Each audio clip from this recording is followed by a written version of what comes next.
We're live. Hello, everybody.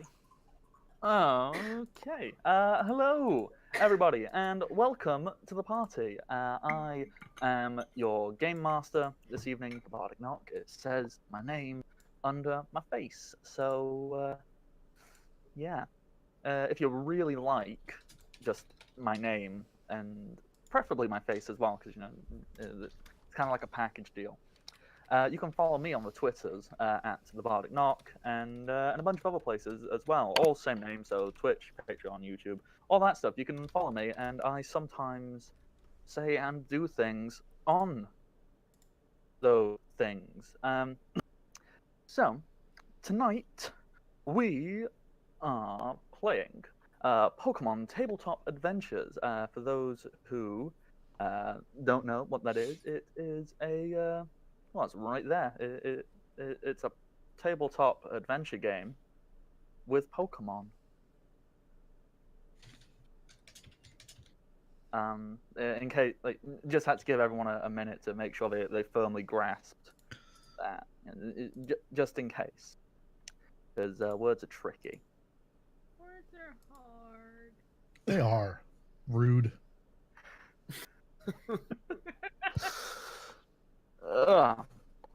Okay, so I said my name. I said welcome to the party.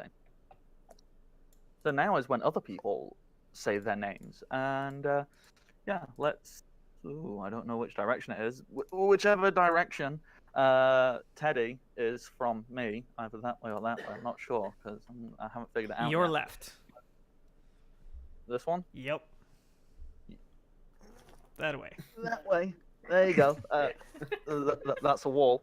But literally, just beyond this wall, and several thousand miles away, is Teddy. And I'm going to let them introduce themselves while I try and figure out some stuff quietly.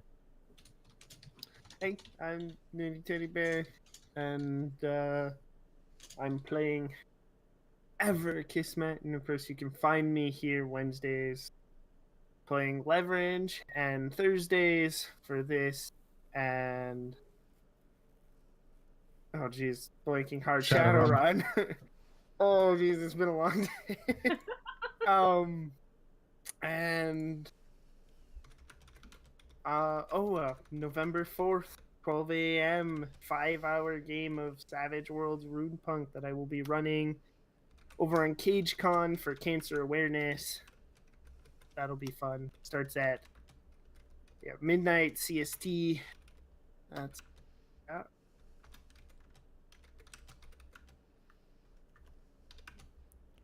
Is Clementine next? Yeah. So right underneath Teddy, we have our resident bundle of joy and positivity. Michi, could you please introduce yourself? I am Michi at MichiSars at Twitter.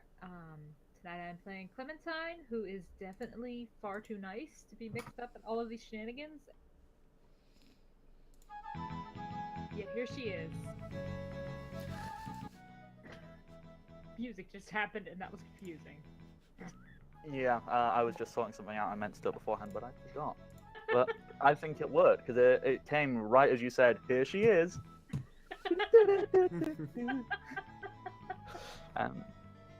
I like to believe that music follows Clementine every time she walks into a room. It's Yes. true. It's true. She has her own soundtrack and everything. It's marvelous. Well, did you do all the intro? Like, did you say your Yes. name and all of that good Yes. stuff? Yeah. So, right beneath Michi, we have the only person who we cannot get confirmation on if they're a very, very good computer program or a real-life meat-space human being. But he's there, and he's Cyril. Cyril, would you like to introduce yourself, please, quickly? I'm Cyril. I'm playing Slim Jim Flair, who's a combination of psychic, wrestler, bug collector, pyromaniac, all-around nice guy.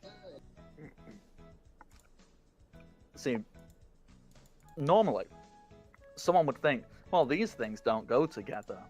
but they'd be wrong. That's what the Mankeys thought. The poor Mankeys. Oh, shit. They got in front of me and stayed there. Whoops. They never stood a chance. And I think that's a perfect segue over to our team leader, Shogun. I am Shogun. I'm playing as Amelia. I am the coordinator, the person who's focused on cleaning up the image of the team when we are accused of being involved with Mankey business.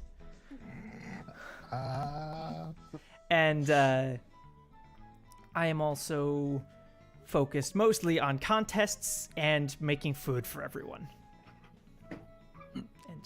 And that food so far has been put to the best uses, hasn't it?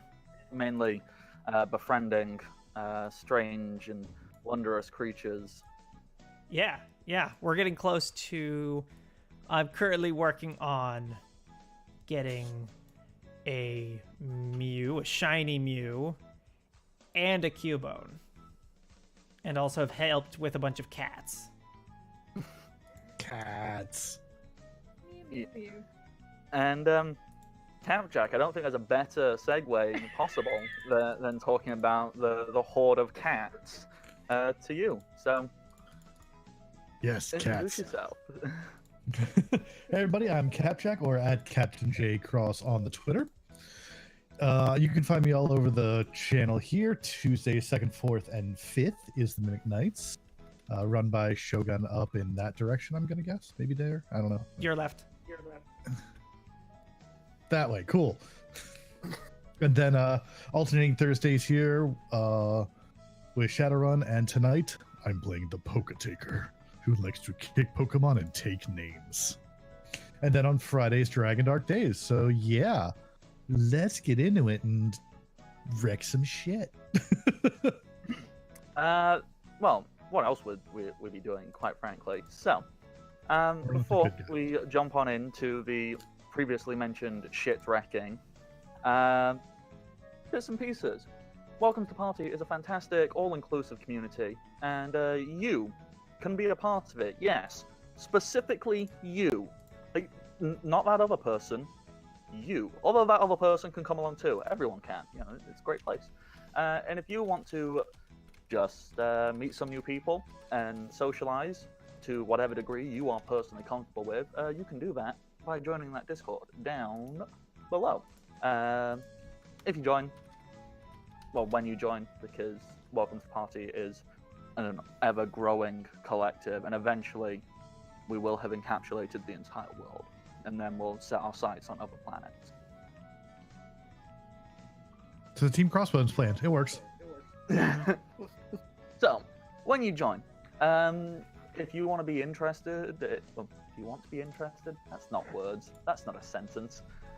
If you would like and are interested in being on a streamed game or running a game of your own for the channel, you can get that set up. Or if you don't want to stream, you can find plenty of people who just want to play fun games, from Dungeons and Dragons to Call of Cthulhu to Pokemon to literally any tabletop adventure game you can think of. Or not tabletop, there's groups in there to talk about video gaming stuff and all kinds of cool stuff. It's a great place with great people, so consider joining it by clicking that link down below. If you also like to watch the streams that go on, if you follow them here on twitch.tv/WelcomePartyRPG, you'll always get notified when a new stream comes on live. If you're a very kind person, you could consider subscribing. For the 3 different tiers of subscription, for tier 1, you gain access to a WTTP D20 emote. For tier 2, you gain access to Michael the Mimic, who's just the coolest thing in the world. And for tier 3, you can get crits on the rocks. These are great emotes. You can take them all over the Twitch places. Now, if you're wondering, but how else do I know when stuff is happening with Welcome to the Party? You can follow them on Twitter at WelcomePartyRPG.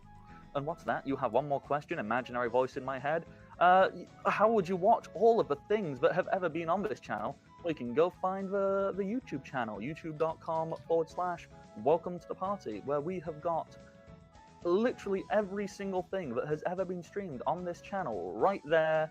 It's a living, breathing archive. I don't care that it's data in an imaginary place, it's alive in my mind. I think that's it. Yeah, aside from all of that, another thing you can do, if you're a very, very kind and generous human being, or even if you're not a human being, even if you are a great old one, or 3 dogs in a trench coat, but you want to see... Cars.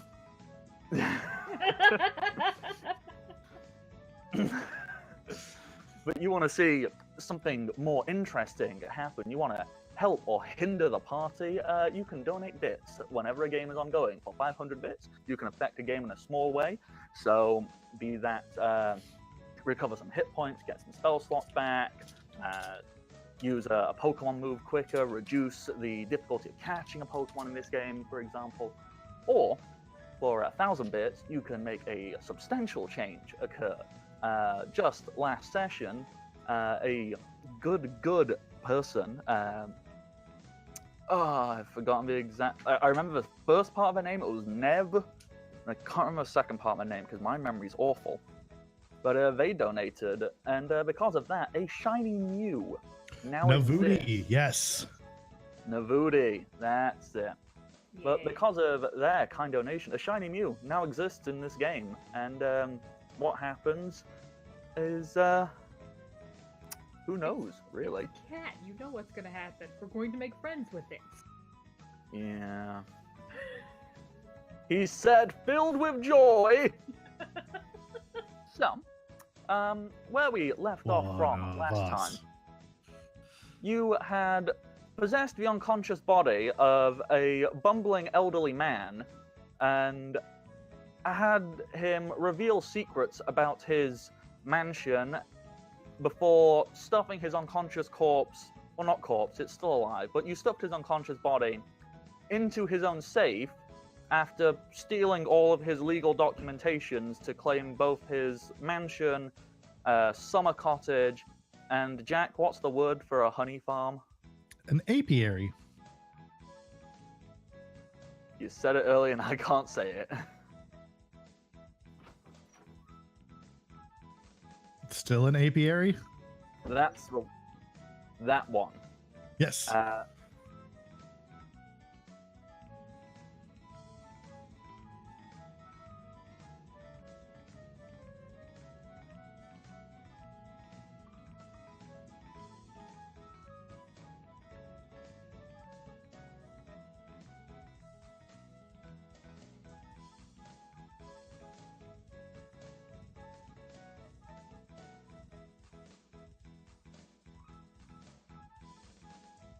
A bunch of cats in a house,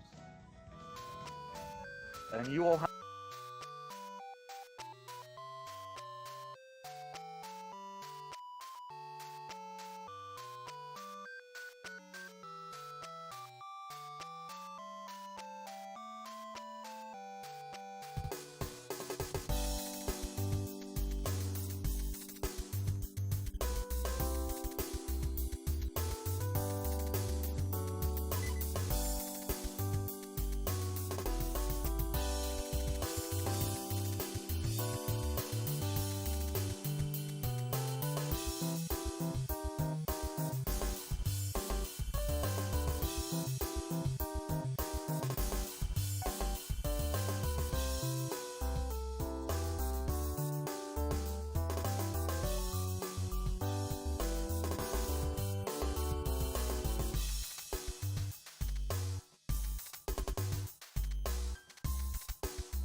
All right, we're back.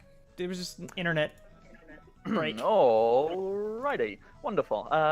We're not 100% certain where it went out. We think it was somewhere around the word which I really cannot say. Apiary? Is that the There word? you go. That's the one. Did I say it? I Perfectly. said it. Yes, success. I don't care what happens for the rest of the night now. You guys can do whatever the fuck you like. I said a word.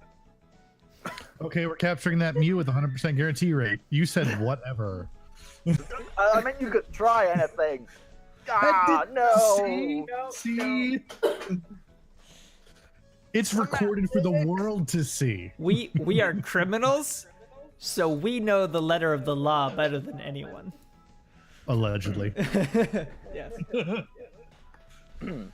Okay, so basically all I said after that was the unconscious elderly man is still stuffed inside his own safe, although it's not his anymore, it's yours, so technically he's trespassing. Mhm. Or a guest. No, we'll call the cops No, on he's him trespassing. soon. Yeah. And yeah. What do you guys want to do? You've got your 50 honey. We're storing it here. Though we said last session there was a like some ice. Jars and stuff. Yeah. So we're gonna Yeah, store it here and we'll ship it back on our way back to the mansion. I mean, okay, I don't want to. Well, screw it. I'm a game master. I can do whatever the hell I like. If you so want to, you could send a text or give Jolene a call and have her send over, like some of the tie rogues or something like that. Just walk on through, grab it, and take whatever you wanted back, or bring anything over here that you wanted. Slim had some on him, so Yeah, I had like two. I had 2 bottles I filled up yeah. with So honey. you have 2 bottles. Yes, and those 2 bottles I said were worth 2 each, so you personally have 4, don't you? Okay. Gotcha. Yeah, so you've got That's nice. 4 amounts of it, and then we've got 50 right here. So we'll just have the Tyrogues take this 50 back, and if for some reason we're desperately in need of honey, we have plenty. Do we want to call it 50 pounds because we're terrible imperialists? I think so, yeah. I don't know. That'll be in Here kilograms in now. Britain, we're confused because we flip-flop between No, the see- imperial and the metric system like it's nothing. We're creating a new world order, so we need a new unit of measurement for everything. Onyx is. For convenience, we should use honey as the base unit for everything. So Yes. we just have honey and Perfect. everything else gets See, measured. logically, in this Pokemon world, wouldn't you just use like a Pokemon as a reference guide? So, Specifically, I don't my know. Jigglypuff at its current weight at all times. Yeah, so, okay, you've got God. 5 Like- Smoochies. Yeah, like the English foot when it was originally done, where it was the length of the current king's foot. We will weigh things in smoochies. It is decided. Out of curiosity, how much does Smoochie weigh? Don't know. They're like Like in our human terms that we understand. I think like 8 to 10 a full pounds. smoochie. Yeah. 1 I Smoochie think we just established smoochie weighs exactly 1 smoochie. Yeah. at all times, no matter if they put on weight or not. Yes. Are you calling Smoochie fat? Wow, Bardic. Jeez. What? No, I think it would be something like 8 to 10 pounds or something. Yeah, just quickly checking it. Jiggly. Don't even need to search for whole words. I can just type in Jiggly, and Although they are larger than we always imagined them to be. well, sometimes they're smaller. So let's see. Come on, computer. Quick, We could rate it in those sky whales. Okay. Jigglypuffs, according to the Pokedex, weigh 12.1 pounds or 5.5 kilos. So that's how much a Smoochie is. So, So we have 50 smoochies now. Yes. 50 Smoochies. All right, yeah, so I will call I would text Jolene, tell her to, if she wouldn't mind, send over some Tyrogues to. Can I drop a GPS ping? Yeah. Okay, cool. Screw it. That exists now. That means there's satellites in space that we can take over. Oh no! Yes.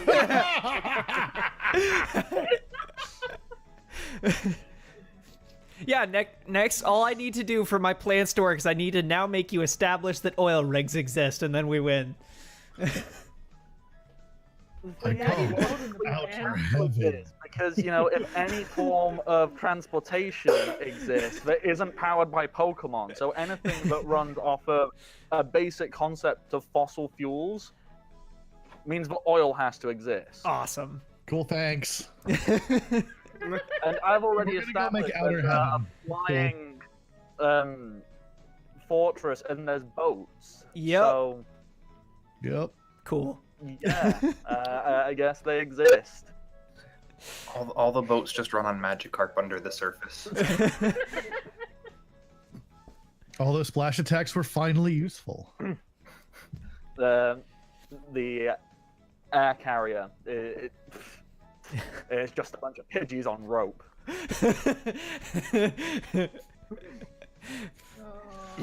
Pokemon uses cut. It goes poorly. Oh no! Okay. So, guys, that can happen. It's obviously not going to happen instantly. The Tyrogues need to walk up and whatever. So that's like they will get on and do that while you are progressing with other stuff. Or you can go, we're going to sit around and twiddle our thumbs until they arrive. No, okay, if everyone's ready, if you wouldn't mind, let's go to Roguesport and do our shopping. At the very least, scout out the gym leader's place. If not, actually challenge him. I'd be up to that. And He was just sitting in a cave earlier. yeah. Yeah. Must have plenty of time on his hands. Mm-hmm. Yeah. No, I just want to be sure that we're up for it. Out of curiosity, you're just leaving the guy in the safe, right? You're dragging his body out, or you just leaving him there? We're gonna take him with us, and it's gonna be our master. We don't know the combo for the safe. It was you broke broken, I think. Yeah. Now, It became broken, yes. An accident occurred. should we just jump him on the edge of the property? Yeah, okay. I guess Poketaker will reach in and heft him over a shoulder. Yeah. Alright. You can do that. Just dump him outside. The cats, the Mew is kind of like just floating around inside. Like the Mew doesn't let anybody get too close to it, but it will take any food you offer it. It's too distracted, like just by the stuff in this building. But the four cats and the Cubone, they're very settled. They're very happy. They seem comfortable enough. Like they have established this is theirs now. And anybody other than you, they look like they protect it from. Wonderful. Oh. I will look at the deed that we have to the place and just see if it specifies like what the grounds are, like what area is actually our property now. Okay. When you look at that, you see that you own the cottage, the entire forest, and apiary just off to the right-hand side of it, Nice. and the mansion and all of its grounds, and that protrudes from a mansion down to the seafront. Wonderful. Oh. So you're saying we can set up a toll booth? At your mansion, yes. Here, no. Yeah, okay. Wonderful. So we will deposit this trespasser on the edge of our property, Yeah. and Stuff over there. unless anyone has anything they want to do or say before we get going, we'll start going to the north, to the city, or Bardsport, right? Roguesport. Roguesport, yeah. Okay. As you guys start heading off north, last time a small combi, specifically a female combi, had started following you. It seemed to have, for some reason, imprinted upon you. As it sees that you're about to leave, it flies up in front of you and puts itself in your face and kind of goes, "Come here." It seems to desperately want your attention. It's okay. You can come with. And it kind of does a little spin round, and then it's gonna just like pop itself like not on your shoulder, it can fly, but just near your shoulder, and will happily fly along beside you. You haven't captured this, but it seems to want to travel with you, at least for now. Speaking of which, can I interact with the Cubone that I still have with me?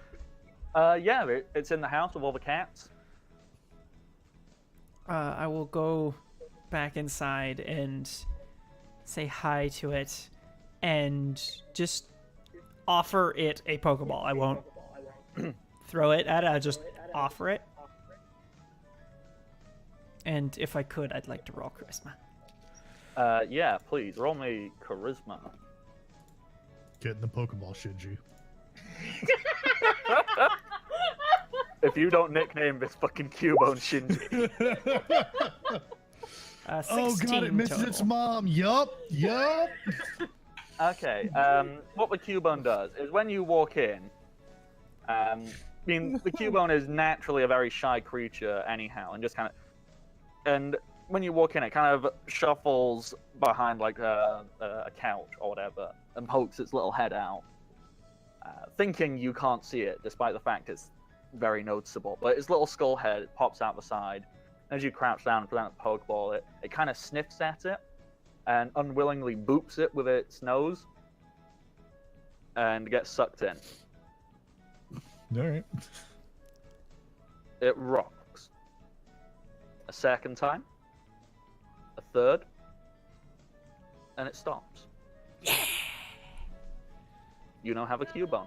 Awesome! Okay, we can stop now. I'm good. So, let me Seriously, just, though, you're gonna name it Shinji, right? I don't know what that is. I'm sorry. Evangelion. I'm sorry. So, Amelia, you now have control of that Cubone. What level did I say this Cubone was? It's on my notes somewhere. Yeah. This Cubone is level 9. Do you need its stats quickly? No, I do not. Oh, wonderful. I will not use it unless all of my other Pokemon are knocked down. For now. Yep. So But let's it's just there, not you worry can about have that till control later. of Yeah. Alrighty, so with that, you guys just marching on north? Yes. Okay. Are you wanting to stop and do any wild Pokemon grinding, or just march straight up to the city? I'm excited to go shopping there. We've been trying to get here for quite a while and continually distracted, so I'm kind of Shopping is looking forward much to more this. important, yeah. It almost feels like we've been doing this for trying to get through one small area for over 2 months. No, of course not. Okay, so let's drag you on over to Rogueport. And I'll just ping to there. Okay, let me paint a picture with words. Really briefly, more or less at this point, the Poke-Taker lives underground.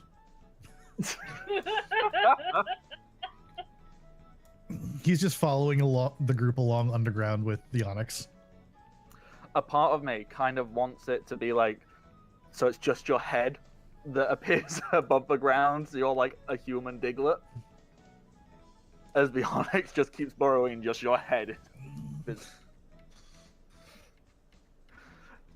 But no, if you want to be totally underground because you're too cool, that's 100% fine. So yeah, well, for everybody else except the Poke-Taker, because you're busy underground, as you enter into Roguesport, you are met with quite a pleasant,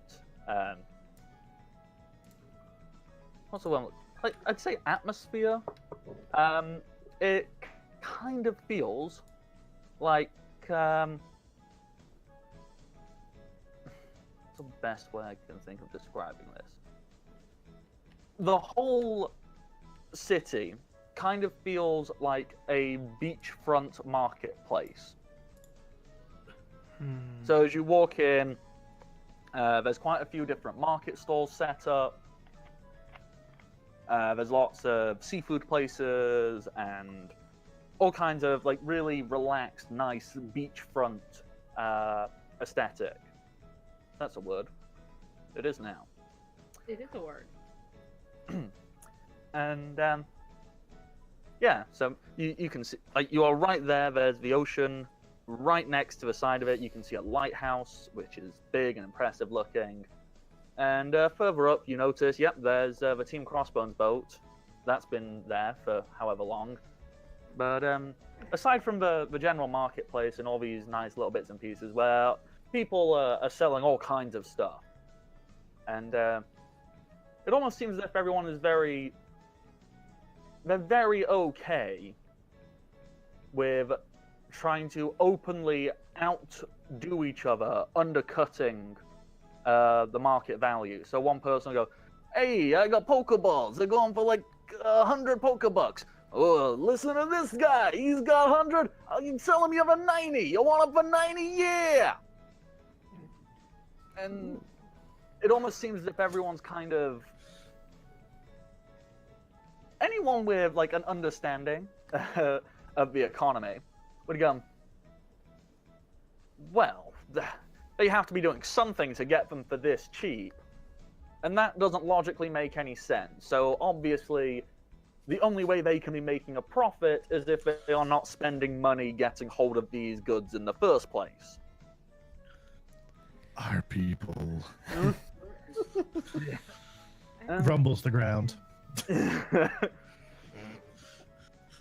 And obviously, as anyone who may or may not have scrolled up to notice, slap bang in the center of this town is a rather large, one would argue, kind of out of place looking pyramid. Just slap bang in the center, almost as if it just doesn't belong here. Like it was taken from somewhere and put here. And there's a nice little sign above it that says gym.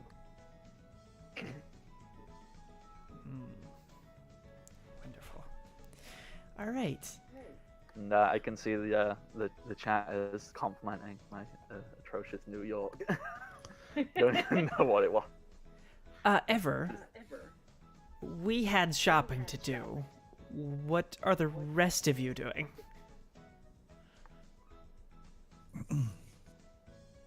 And I like text the Poke-Taker like like, could you pop up for just a second so we can chat? Just lean down and knock on the ground. A tiny hole appears and you can see his face.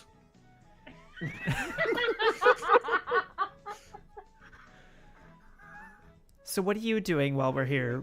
It's kind of a free reign, go enjoy yourself bit. Well, I see a Poke Center over there. We're gonna rescue that joy too.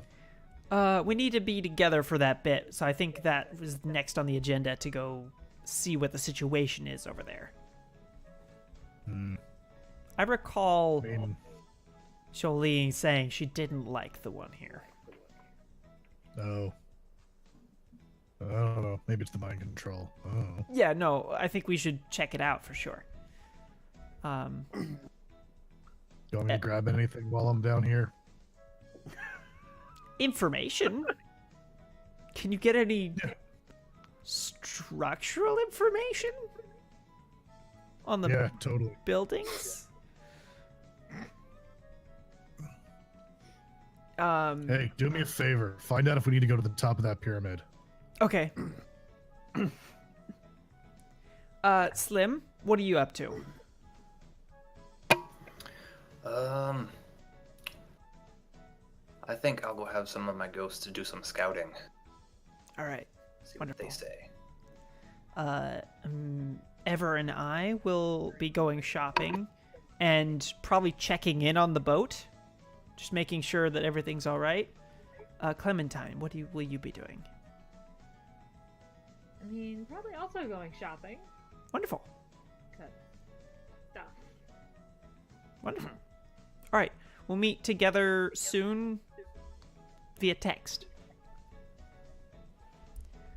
So I will, unless Ever does want to do something else first, the three of us would go to the market area. Alrighty. Actually, now that we're in town, Ever's gonna slide up next to Clementine and just be like, "So, Clementine, I got a question. So, I've been thinking about changing up my style a little bit. Maybe going a little more punk. Just wondering what you thought." I mean, what kind of things were you thinking about? Well, just thinking maybe it's time for a little bit of change. I was just wondering, do you like that kind of style? Like, what do you think? I think it's totally cool. Good. That's great. Thank you. And then just gonna go. Make it gayer. I'm trying. And so I can only be so gay. I'm gonna walk up and find the place closest to all of the people selling Pokeballs, and I'm just gonna begin to work them. Just get them to compete for my business. Can I Okay. roll charisma for that? Well, what I was going to do is I'll quickly jump to the two people who have gone off on their own and then do the group one, if that's all right. Sounds good. So, we'll do Poke Take first, because yours, I think, is the most obscure, and I have no idea what you're actually trying to figure out. So, Poke Taker, you're rummaging around underground. Mm-hmm. What specifically are you trying to discover? Are there rooms underneath of the pyramid? Or is it all just upwards? This is good. So as you get over to where you assume the pyramid is,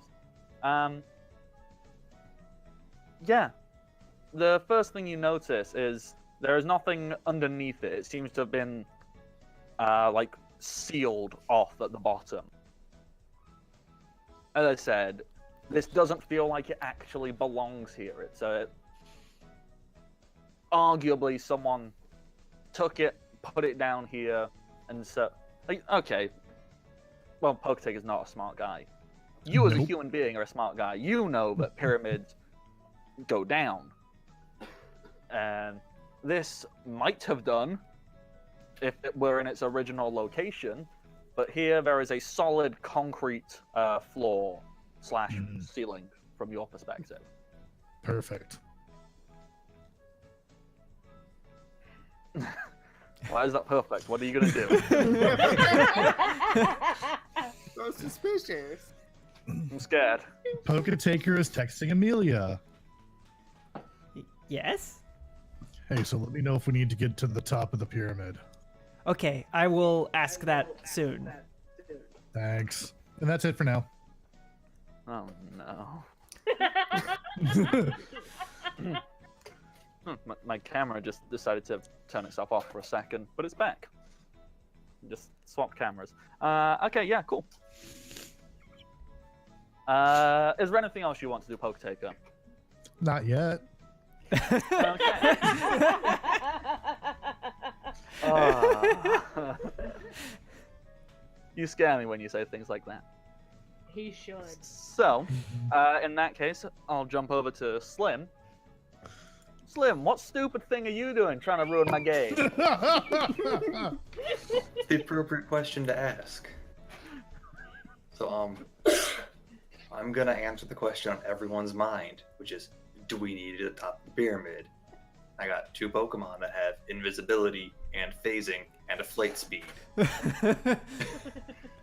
So you have them fly up invisibly, just hop in Take through look. the top layer of the pyramid, I'm guessing. Litwick and Rotom. Yeah. So you just have him like go. Whoop. Are you trying to go for what you assume the top layer would be? Yeah, like they can go up to the top and then phase down until they quit hitting wall and find a floor with people and or Pokemon on it. Alrighty. I'll give you a brief rundown of what these discover. So, they go up to the top, and I'm assuming are you starting at the top and going down, or are you in and going up? Top down. Okay. The thing that you come across if you go in through the top is it seems like a relatively small room. There's like one guy stood there who is not the gym leader. He's kind of wearing like a shirt and tie and looks very official. And then there's 6 ladders. There also appears to be an elevator door of sorts. And then they phase through that floor. They go down onto the next one. This one is a little bit more no, whatever. It's a little bit harder to navigate, and they can't really get unless they're going to spend enough time and try and cover the entire floor. They can only really get a vague feeling for it. So it's a ladder maze, is what I'm hearing. Yeah, it kind of gets to a maze. They see a few people here and there, not loads, but a few people. And then if they go down one more floor, this appears to be a more open room, and they would see the gym leader there, who's kind of just sat around, like scratching his beard, got a vape, going. Wonder when.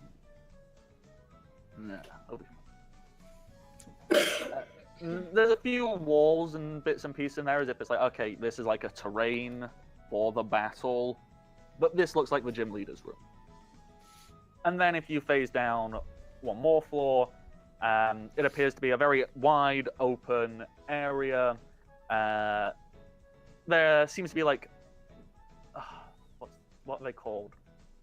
You know, at places like airports and outside of nightclubs where they have like those roped Yeah, Queues? just the long line with the rope. Yeah, You have to... yeah, so you see one of them leading from the doorway outside to an elevator. So it's kind of like, oh yeah, this is the attraction. You come in, you go up, you do the maze, and ta-da! You see a few people walking through, going up. You know, it seems to be very much. There doesn't seem to be like, ooh, you need an appointment. It's very much, well, hey, it's a maze. It's open all day. You show up, you figure it out, you get through it, and then you leave. Well, you spend all day in there if you're useless. Get a sticker because you got lost. So, yeah, that's pretty much the outlay of the pyramid for you. Good job, Obviously, Ghosty then they Pals. return to you, and you get all this information from them. Good job, Ghosty Pals. We'll see you soon. They both, well, they can't give you a thumbs up because they have no hands.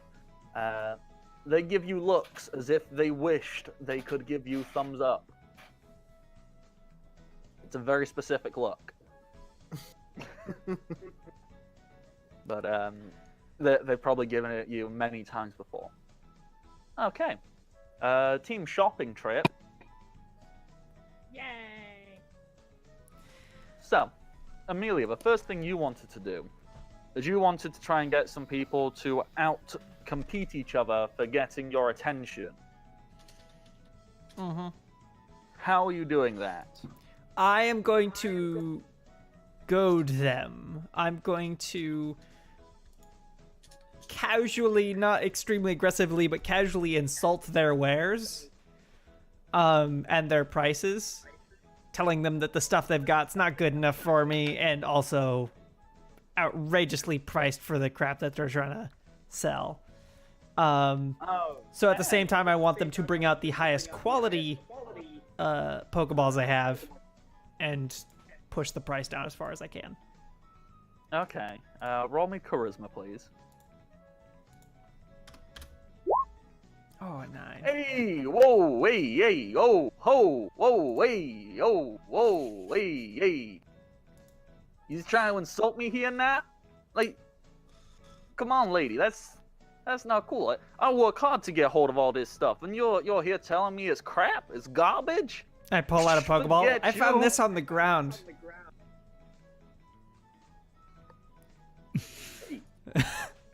Look here. So, I work real hard so I can do all this, so I can come out here and schlep every day to provide for my family. And you're here telling me it's garbage. Well, you know what? You're garbage. And I will, like, look behind myself as if he must be pointing at someone behind me or something. Oh, I think you're mistaken. You call me stupid now? And I turn immediately to the person next to him. Is he stupid? Oh, yeah. Him right there? Total moron. What you want to, like, and I see why you don't want any of his stuff. Like, come over here, little lady. Come here. I got plenty of good stuff to show you. Like, what are you in the market for? I mean, look, by the looks of you, what, you like fashion? I got some real authentic Poochie. You want Poochie gear? I got Poochie gear. Want to be a member of the Poochie gang? Got it real authentic, off the back of a truck. It's great quality. Mainly, I need some Pokeballs. And as I was pointing out, I found this one on the ground, which is nice and all, but it's, it's a regular Pokeball. Do you have anything perhaps a bit better than that? Oh, believe me, we got every single kind of Pokeballs you'll be wanting. We got the Pokeballs, we got the Great Balls, I probably ain't supposed to be as telling you this, but you look like a lady of a particular level of taste, right? Mm-hmm. So, you know how they sometimes got those, those special ones, those like real fancy looking ones? Mm-hmm. I got me a hold of some of them bad boys, and they weren't easy. So, unfortunately, I can't really offer too much of a discount on them. But, I got balls for catching Pokemons out in the water. I got balls for catching Pokemons when it's dark. I got balls that'll make Pokemons your friends. I got more. So, what I can do is for you. Look, what I can definitely does for you is I can get you a grab bag. You don't have this Ultra Ball thing, do you? Do you think I'm stupid enough to walk up to these great big, like, Pokeball factory type place, which has got rangers? Like, Ultra Balls is like their highest priority. I can only get that's all right. the pieces. All right. Well, why don't we see? Do you have a?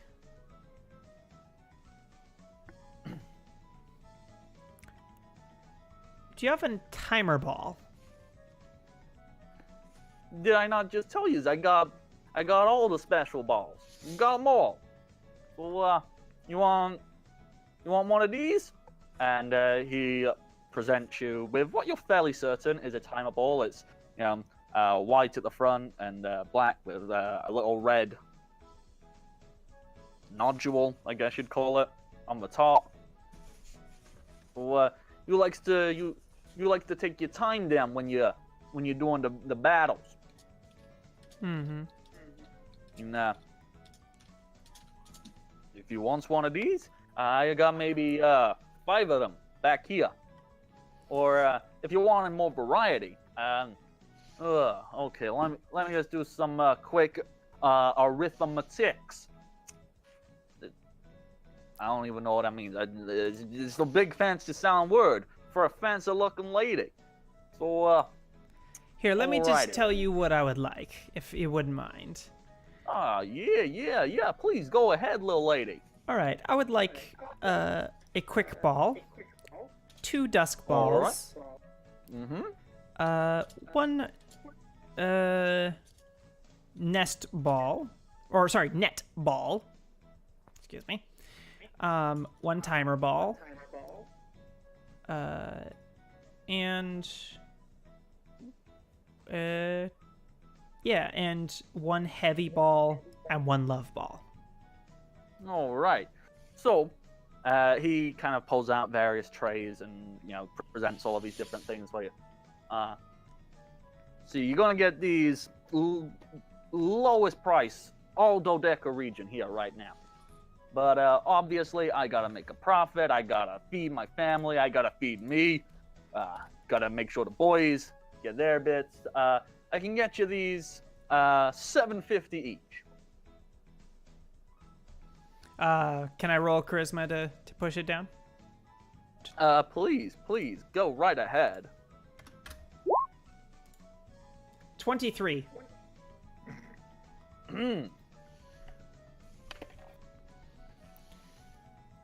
I actually hear that there's a bit of a surplus going around. Even people like him might even have some of these things.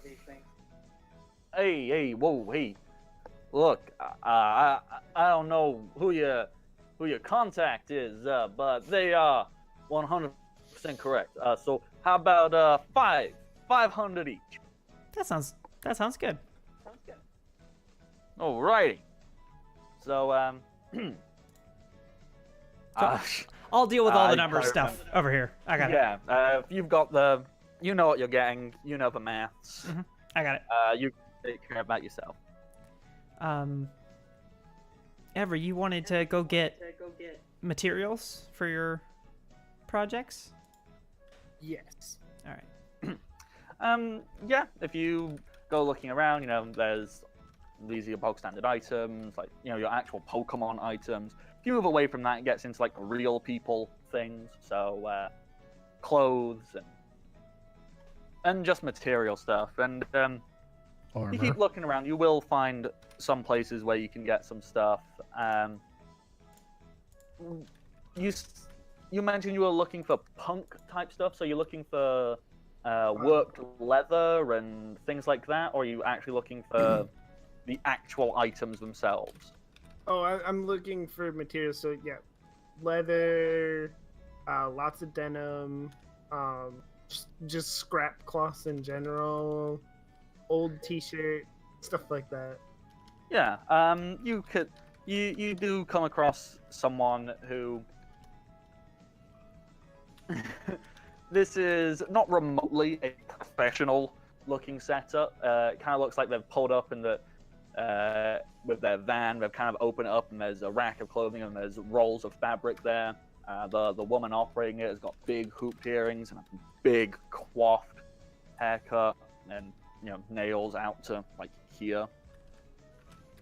And she kind of takes one look at you, as you're kind of eyeing up, and she'll walk over and go, "Oh my god! Like, are you wanting to get a hold of some of this here? Because I can cut you a fantastic deal, darling."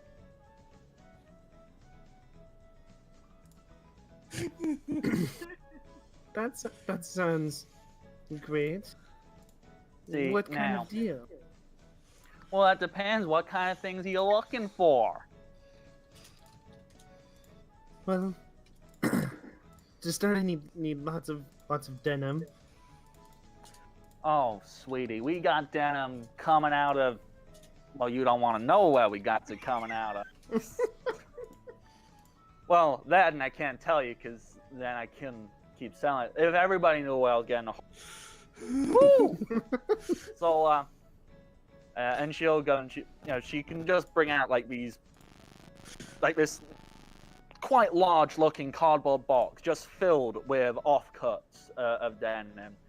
Some bits you're fairly certain, like, I can see the skirt that was once. All you've done is, take the seam out, and now it's just denim material, and you can see, like, the vague parts of it. It's just a full box of denim material, and one of leather, and there's one with all kinds of, like, over-the-top jewelry, and all kinds of cool stuff in it.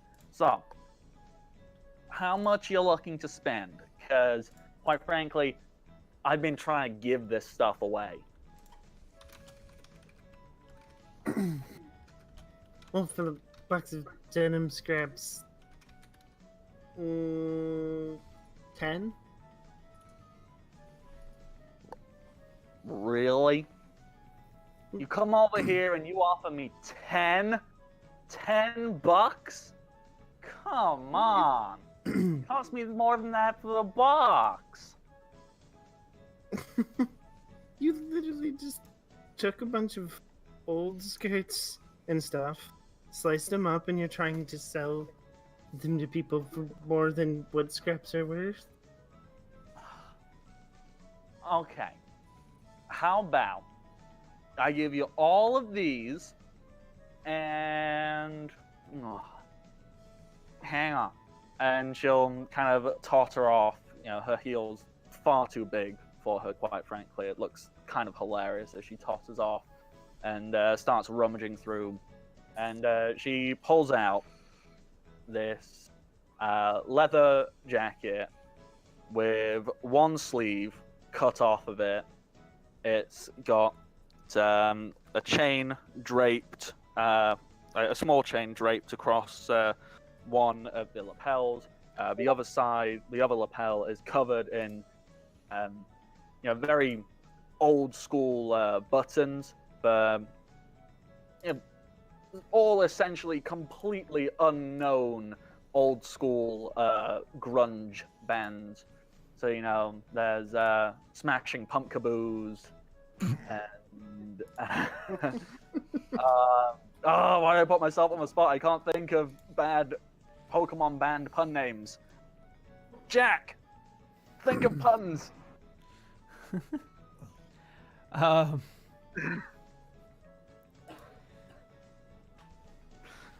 But yeah, she'll present you that, and you can tell that this is actually a very high, like fashion-wise, like from your perspective, this is very unique, very cool, definitely very interesting. And well, I suppose it's because it's like authentically vintage. And she'll present it to you and go, okay, so I can get you all of these, and I'll even give you my own personal grunge attire back from when I was younger. So I can get you all of this for, let's say, 500.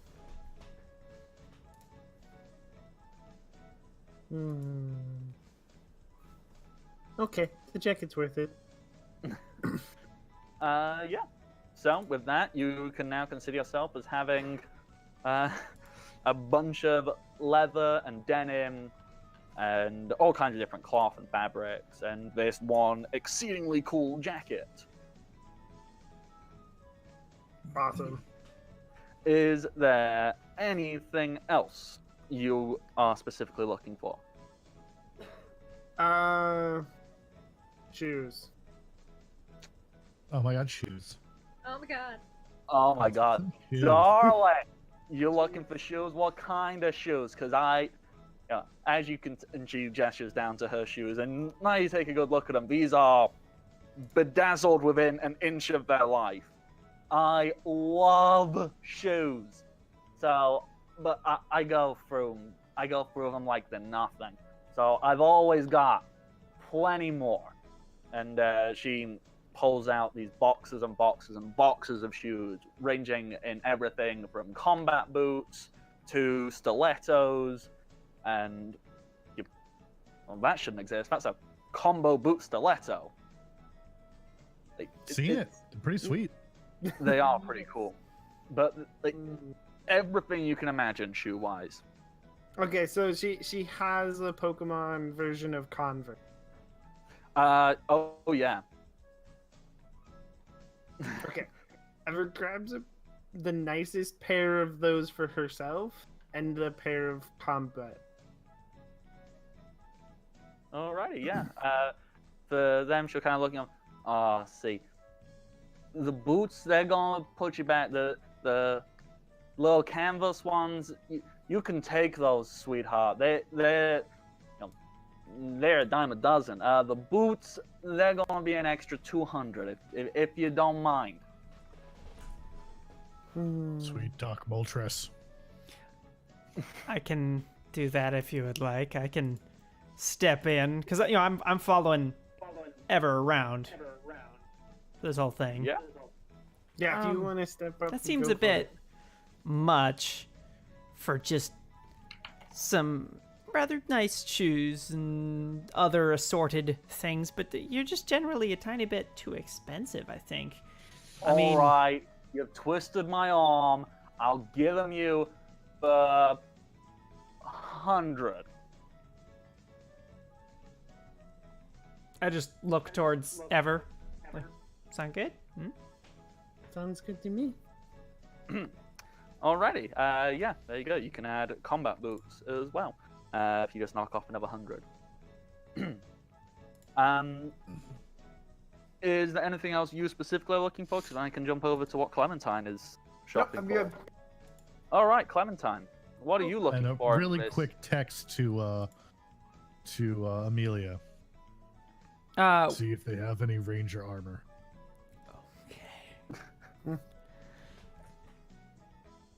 Clementine isn't looking for anything specifically. She's just kind of following around to carry the bags. So I will pull out my phone. Oh, sorry. No, go ahead. Oh, I will pull out my phone and look up exactly what rangers look like, Okay. and So, then show it to Ever and say, "Can you make that?" Ever taking one look at it? Yeah, that's fairly easy. Like, Rangers, there's a variety of different colors. The standard attire is like red, pseudo-military-esque, but not excessively so. It's kind of toned down with little berets on. There's also a bluish version, a greenish version, and a whitish blue version. You can kind of assume. Oh, and then there's also like a desert version. Okay, yeah, it's all for different areas. So yeah, they're obviously sea, they're mountain, they're desert. Like it's a very easy design. You could very easily duplicate it. All right. Just point out which materials, and we will get stuff to make it in a variety of colors. We'll just get the raw cloth. Tell me what kind you would need. Yeah, I think I'd just go, like, walk away from this booth and go find a booth with just, like, what do they call them?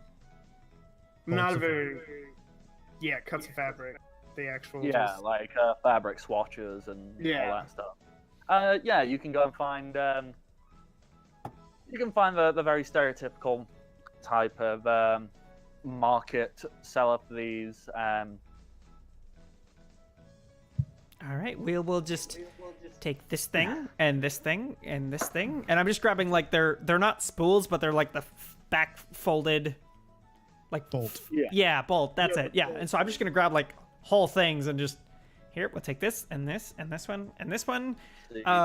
And so I want just an abundance of material for this project and future projects. How much for a video game RPG? Just generic supply of cloth. Yeah, that's perfect. As I was just envisioning it in my head, because I actually live in around a market town, and the kind of people I personally wouldn't feel totally comfortable trying to, because a lot of them are of different ethnicities, and I know that if I tried to do it, it would probably be really either offensive or racially insensitive. So there's no way I could do that appropriately. No, I just need a number for all this big pile of cloth that I'm buying. Big pile of cloth. Okay, so to make 5 outfits, in how many colors did I name? So standard. No, I'm Like not thinking orange. like just for 5 uniforms for a few colors. I mean, I want a supply so that we will never have to come back here to buy cloth. Just all of the Okay, you want cloth we will enough ever cloth that need. you'll never run out. Yes.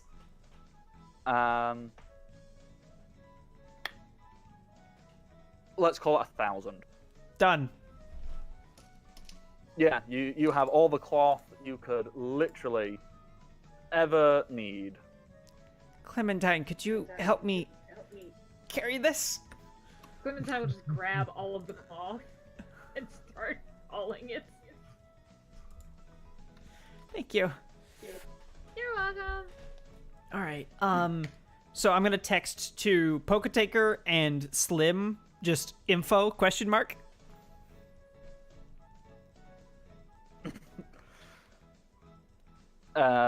As if you're asking them if they want anything. No. Sorry. Like, what did you learn so that I can disseminate the information to everyone?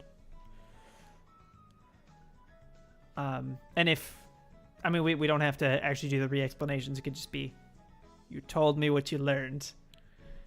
Yeah. So that I can then inform everyone else that, so I would know now what Slim knows of the different floors. I would say the gym leader is on the 3rd floor, or 3rd from the top floor. Was it right? It's Yeah. So if you start at the top and go down, there's 3 floors. However, the entryway, the gym leader is only 1 floor above the entrance hall, Oh, okay. but it's set up in a way that you go to the top and work back down. Like, that's the way the gym is set up. Oh. Okay. Wonderful. I So will. it's right in the middle. Yeah, I pretty got an much. idea. Oh no. Well, I mean, think about things like this. If you can't go from above, you can't go from below. You can go from Crack the it in side. But all right, I'm going to go check on the boat and make sure everything is good over there, and then we will all reconvene outside. Sound good? Okay. Okay, I got work to do. Oh, did you find any like armor? We didn't find any armor, but we found all the resources we could possibly need to make some. Oh, actual armor. Actual armor. Is there a self-defense booth? Oh yeah, sap gloves would be pretty cool too.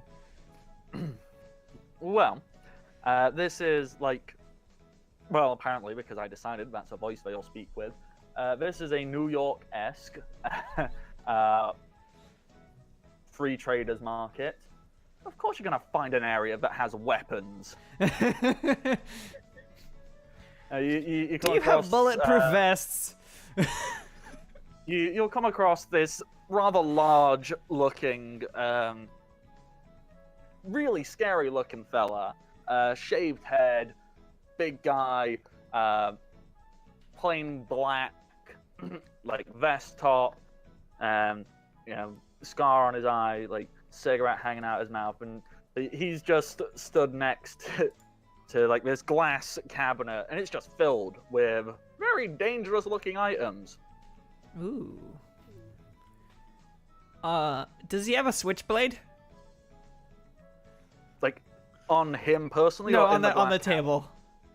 Oh yeah, in the cabinet, there's all basically any melee Smoochie. type weapon. So switchblades, close range tasers, anything close range. Like he can't be selling firearms, at least openly. But oh yeah, there's definitely switchblades and like butterfly knives and all kinds of stuff. Yep. All right. And knuckle dusters as well. They're there. So I need a switchblade. I need a taser and mace spray. And gloves. What's that, Clementine? And step gloves. Okay, those two. The big looking guy kind of walks over and he pulls out the thing from behind this cabinet and puts it on top for you to get a closer look at. What color is it? What color do you want it to be? Because he's got it in a bunch of colors. Like kind of a light, kind of sparkly blue. If you explain that to him, he'll give you like a little grunt and go, and go to the back and come back, and there's this really beautiful looking butterfly knife, which is powder blue with diamantes on it, and there's a cute little picture of a mudkip. Oh yes, yes, thank you. I take that and then immediately hand it to Smoochie. Yes. And Smoochie just, with the method showing that she has had practice, just goes, and then just tucks it under her arm. It's mine now. Yeah, I'll take it. Oh dear. Just a reminder for those who aren't aware, Smoochie is a Jigglypuff. So, your Jigglypuff now has a switchblade. Yes. And the other things you wanted, do you need them in a particular color or anything like that? Or The mace, no, and the taser, pink, please. he gets you a pink taser and presents that. The taser, it's kind of pink and it's got a cute little picture of a plusle, one of the pretend Pikachu things, doing a little.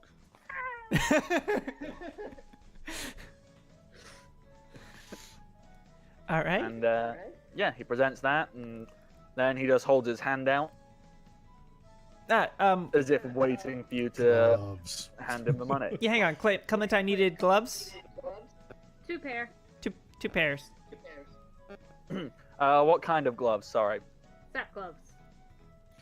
Basically, they're gloves with like, if you're doing the military version, it's like hardened knuckles, or it can be like a leather glove with like lead shot inside of it.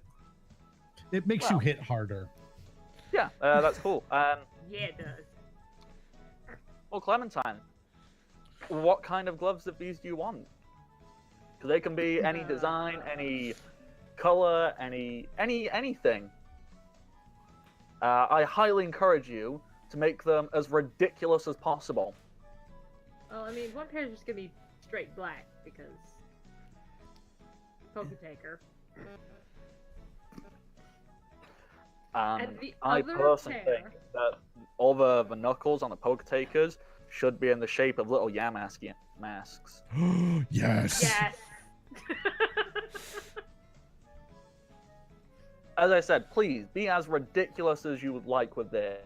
Like, This is just gonna be like, do you have them in rainbow? he kind of looks at you, and then kind of gives he gives you this look like, of course we do. Comes back, and when you say rainbow, what do you envision? Like they have a rainbow on them, or that they are literally from wrist down to knuckle, like, okay, here's a block of purple, and then so on and so forth. Yeah, like just multicolored. Oh yeah, rainbow. All right. And last thing, and then we will pay for all of this stuff. I would like. Okay, so what I would like is, you know how I bought as much as we could need of cloth? I want Yeah. armor padding. So the stuff, the inserts that you would put inside of bulletproof vests, or, whatever we can get. Obviously, there's a limitation on what we can get, but that stuff so that we can put padding into anything. Okay. Well, there are 3 different types of padding for this. There is fireproof, shockproof, and just generic like Kevlar. We'll take the generic. That's going to be very, very expensive. Yep. Because Kevlar is expensive. Yep. So that would probably put you back about. If you want essentially an infinite supply, that's going up to nearly 15 grand. Talk him down. Yeah. Does that include the other stuff we're buying or no? All the other stuff you collected, that as a bundle, that is. That is 5,000. So 20 grand for the Weapons whole are thing. expensive. Yeah. Can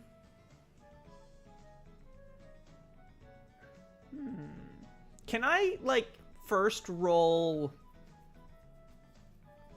wisdom to get more of a idea of who this guy is, kind of my intuition on this person? Yeah, go right ahead. Try and figure him out. Yeah. 22 total. This guy looks quite possibly like the shadiest. Not like he's trying to rip you off or anything, but this is a serious, hardcore criminal type.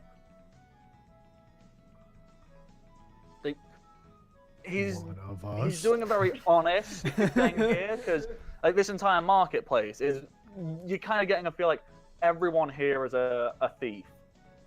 So this is very much like a thief's code type of deal. Like everyone is very honest with each other because they go and rob everyone else. All right, yeah. Everyone that's not them. Yeah, they're the words I was looking for.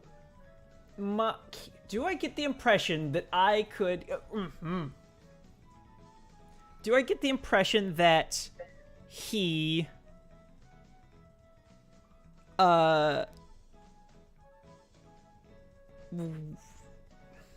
craves social interaction? Just non-business, just pleasant interaction. You're fairly certain that this guy could desperately use some friends. Look at him. He's big. He's tough. Screw it. He's got a face tattoo now. It just appeared. He is probably physically the most intimidating human being you have ever seen. Like, almost on. In fact, you know what? similar level to the Poker Taker. One could very easily, like, if you were to stand these two next to each other, he's probably a good couple of inches taller and a couple of inches wider. But less charismatic.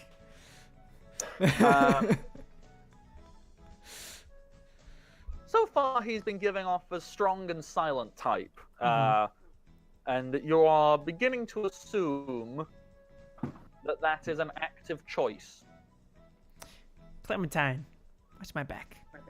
And I'm going to calmly, like not in a, like he can see me, not hiding. I'm going to walk around the booth to the back, to his area of the booth. And I'm going to walk up to him, being as tall as I can be, but definitely not be able to see eye to eye to him, but looking up at him and just stare into his eyes for like 4 whole seconds and then give him a hug. Charisma check, please.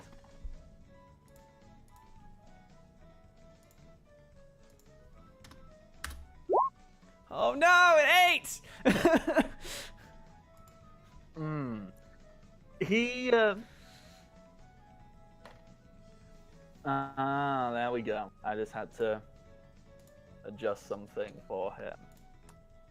He stands there as you hug him, and it seems as if he's not reacting at first. He just stand there and just very awkwardly. Then after a couple of seconds, you feel his chest tremble a little bit, and you hear from coming above you a very loud, what you can only describe as a sniffle.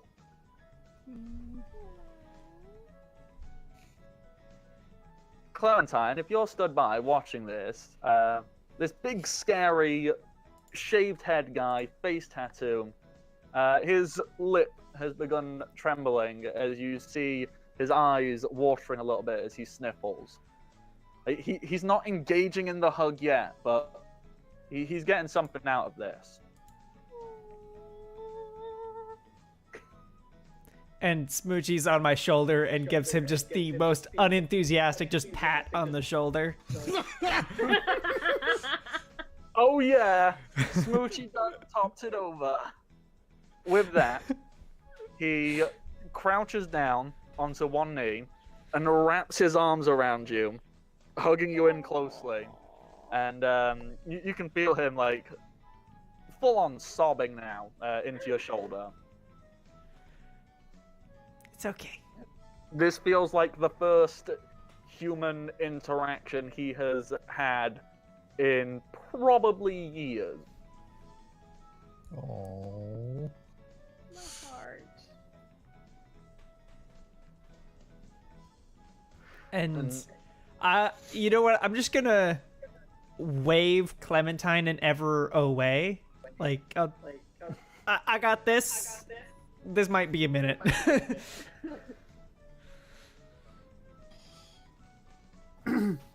Okay. And so yeah, I'm just gonna stay there until he's done. And he quite, not like immediately, like after a good 5-10 seconds or so, he stands back up, dusts it himself off, wipes his eyes, and looks down at you and goes, "Thank you. This was very kind of you. It was nice."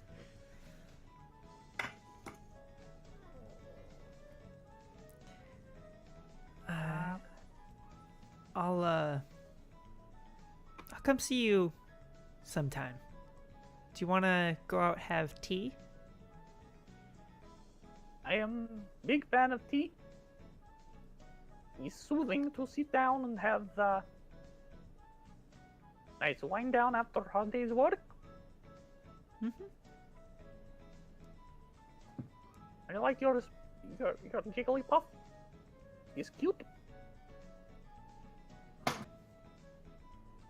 Thank you. I was wondering why it is you're needing weapons in the armors? Yeah, we're, you know, I kind of like just indicate with my arms to the area. I'm like, we're this kind of people, and we've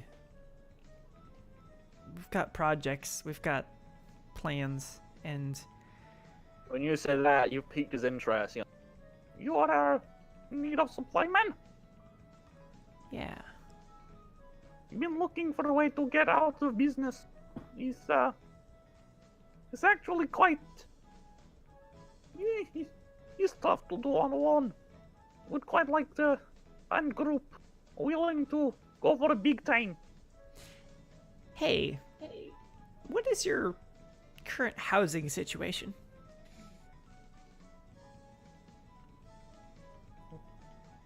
What is a house? Yeah. Okay. Why don't you pack up? I've got a place for you. A house for you. With that, he kind of packs up all his stuff into like this big rucksack. Like it's a very large military-looking rucksack. Slings it on.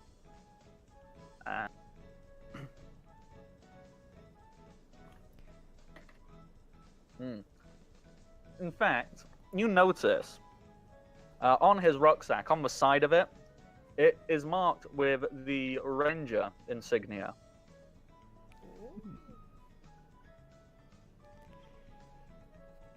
Nice. So, I would still like to buy those things if you wouldn't mind, and we'll see you there. You can have a room down there. I mean, you know, it's not the biggest place. We don't have infinite rooms, but you know, we can set up a place for you to stay there, and you're welcome there. Where are you pointing him in the direction of? The cottage or the mansion? The mansion. And I'm going to text Jolene, tell her that there's this guy coming. What's his Well, name? Jolene will reply saying, I'm at the cottage right now. If you want, I can wait and I'll take him back with me. Perfect. So I tell him to meet. There's a lady at the cottage. Just go south. You'll find it. She'll guide you there. Yeah. What's your he'll name, look sir? My name is, I didn't think of one before. Don't worry about it. My name is Vladimir. Or you can call me Vlad. Vlad. Yeah. Or, as I was called when I was in the service. Big guy. I don't know. Vlad, it's very nice to meet you. Why don't you head south? I'll buy these things off you now, and I'll see you later. You can take these things. Don't worry about price. We'll take that off you later, so I can cover more supplies. It's really just covering. Like I don't need to make profit. You're giving me place to live and hopefully new purpose in life. That would be wonderful. Yeah. All right, then I don't need the armor stuff yet.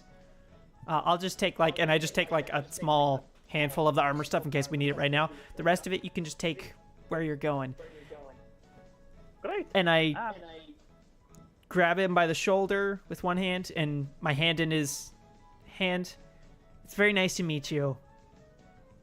And it's very his nice to hand- have you with us. His hand just like swallows your hand whole, but it is most delicate, beautiful, like tender handshake as he holds your hand so gently and looks down your eyes. He goes, "You are a good person. Thank you." That's not true. Welcome to Team Crossbones. And with that, he reaches into his belt, pulls out a Pokeball, and goes, "I will get down. I will let my little Pokemon come out with me." And he opens it, and a Smoochum comes out. Everyone thinks because I am big scary guy, I would have big scary Pokemon. Smoochum is my gem. I love it. And he starts walking off with this tiny little smoochum on. Wonderful. Smoochum is my jam. I will head over to Clementine. You Pokemon, don't judge him. I will walk over to Clementine and Ever. Poke likes cute Pokemon too. Hey. Here's your gloves. Here's both of the pairs, Clementine.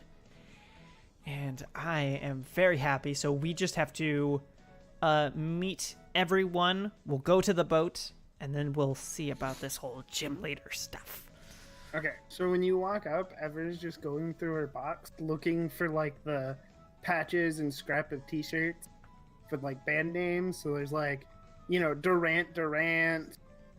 You've been sat there thinking of these quietly to yourself. Oh no, I pulled it up on Reddit. Stone Temple. He does. Let's see, Fake Out Boy. We got Arc /ES. So it says Arceus. Other Guns N' Roses. Yes! My Chemical Romance. 21 Pillow Swines.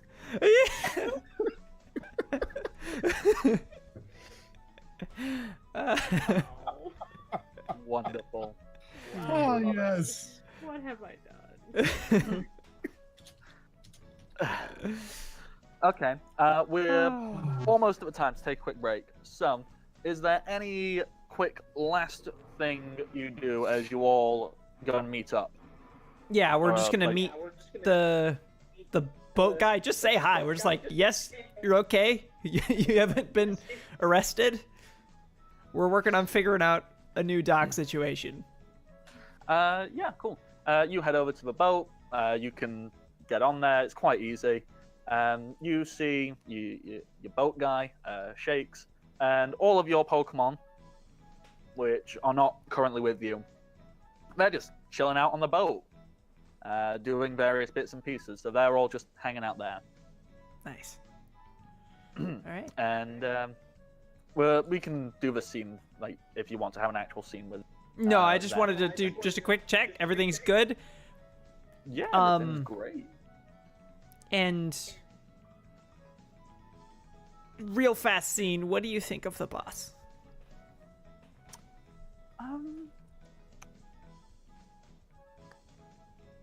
Well, Yeah, he's yeah. listening in, is he? He can't hear what I'm about to say, right? No. He's a bit of a wanker.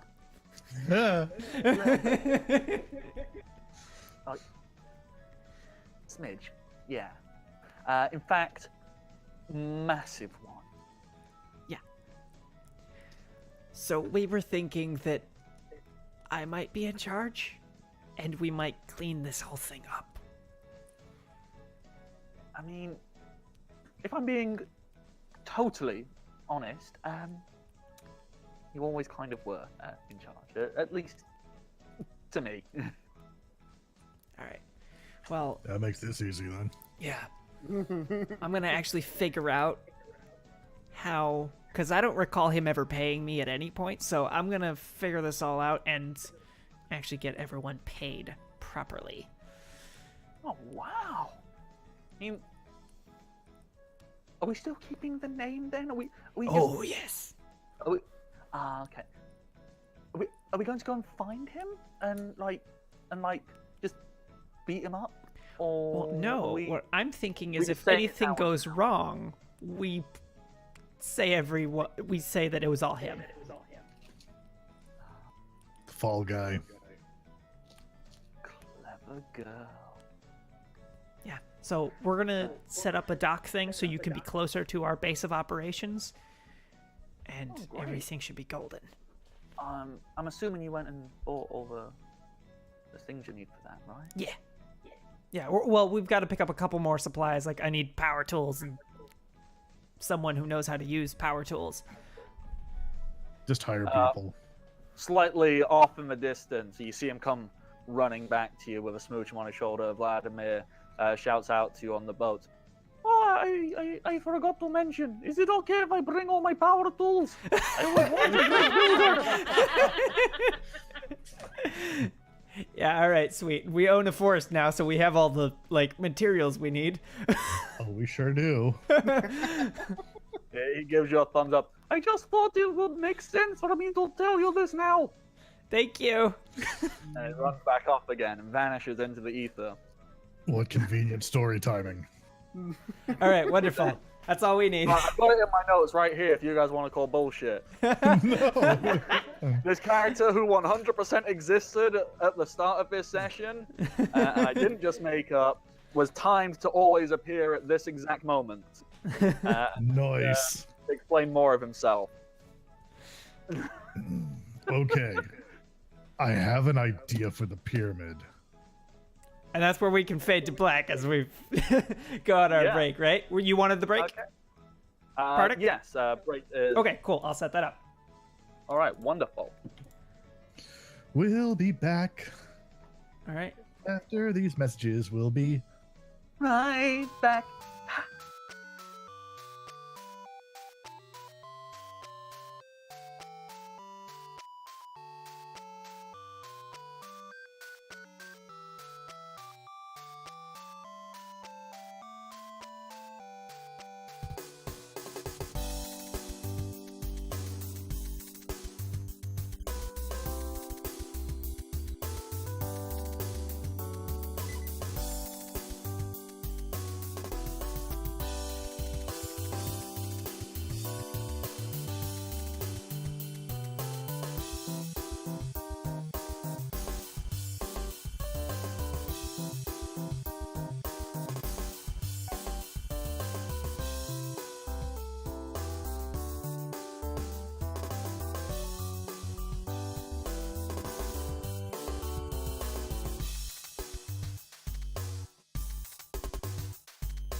They saw that. Nice. Yeah. Okay, everybody. Welcome back. For those of you who missed it beforehand, the team went and did shopping at some less than legal places, and they made a new friend who is, I don't even know what to describe him as, aside from the most adorable, marshmallowy mercenary. I like it. Marshmallowary. The mercenmallow. I don't know. Merkmellow. We'll portmanteau it later. Merc Mallow. We'll good. figure it out. All right. We are So. needing to go to the gym later, right? Like, is that everything? Yeah.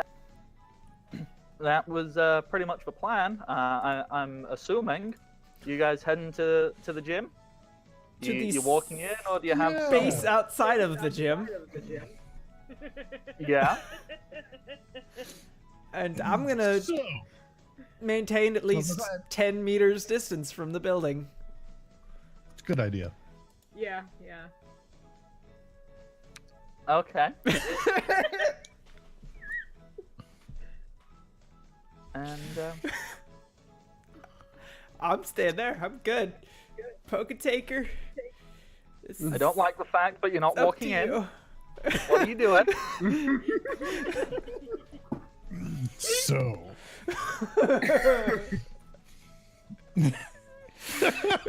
So, I'm on the ground, right? And there was nothing underneath of it. no. Just dirt. Cool. I'm There was gonna. a solid concrete floor, like much more Perfect. solid than the rest of the ground. It's like, okay, they put a solid, thick, maybe like meter thick wall, well, floor of concrete below the pyramid. Okay, perfect. So the Poketaker is going to dig out all the ground underneath of the pyramid.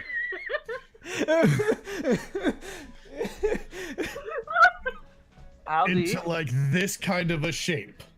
So like a pyramid, inverse pyramid underneath of it, where that peak is right under the center. Mm-hmm. And then he's going to use the onyx to ram up underneath right into the center and crack it in half.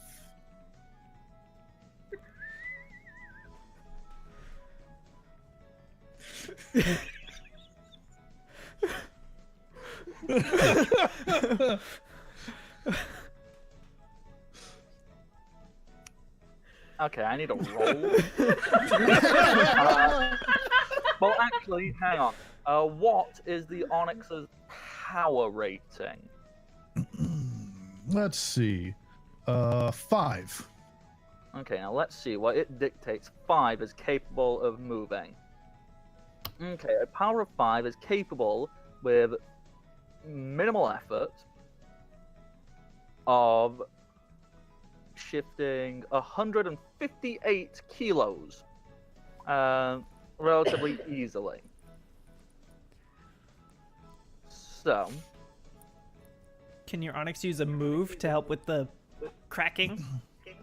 yeah, I was just going to ask, is there something, like, is Onyx using a specific move? Is it just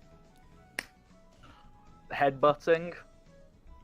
Well, what I figure it can do is it can sit there and rage a few times first. Okay, so you're going to rage against the bottom, and No, that's going to raise its speed 2 stages each time it happens.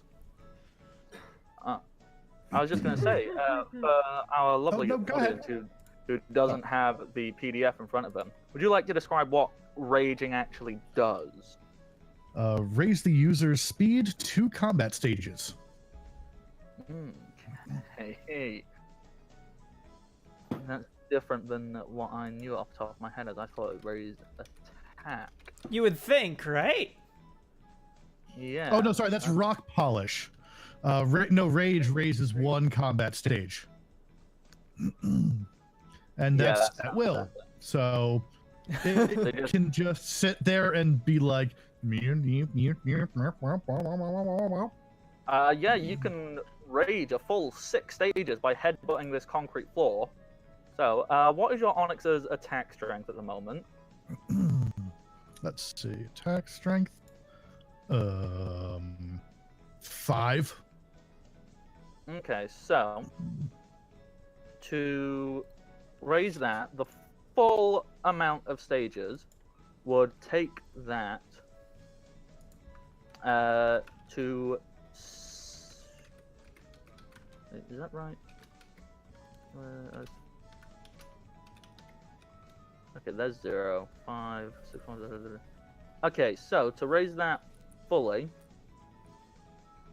would. Well, that maths is wrong. That makes no.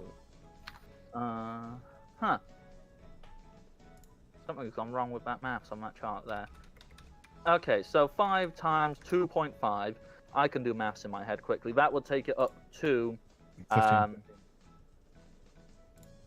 That'd be times 3, wouldn't it? No, you're right. So I think it goes up to 12.5. 12.5. Yeah. Yeah, I need to figure out where the maths has gone wrong on that chart. That's. I mean, okay. In my defense, no one's ever actually going like because it seems right up until that last times 6. Well, 6 multiplier. So I can just go and correct that at some point. Okay. So you have effectively, nearly tripled the Onyx's strength. And do the same to its speed. Okay. So what's the Onyx's speed normally? 7. So 7 times 2.5. Oh, sorry. 10. 10. So that would go up to 25. So your Onyx now has a speed of 25 and a strength of. It always rounds down, doesn't it? And a strength and an attack power of 12. So if you want to note those down. Okay. Wow. And then it's going to basically act like a very fast bullet and smash straight up. Okay. So. And normally that would probably suck for it. But its innate ability is Rockhead. Which means it takes no recoil damage. So, what I would like you to do is, with advantage, roll me a flat d20 plus your. Yeah, okay, so let's. Since you're making use of the speed, we'll add your speed and your attack power together and then divide it by 2 for ease. So that's 12 plus 25, so that's 37. Divide by 2 would be 19. Well, it'd be like 18.5, I think. So, but we'll be fair, we'll round it down.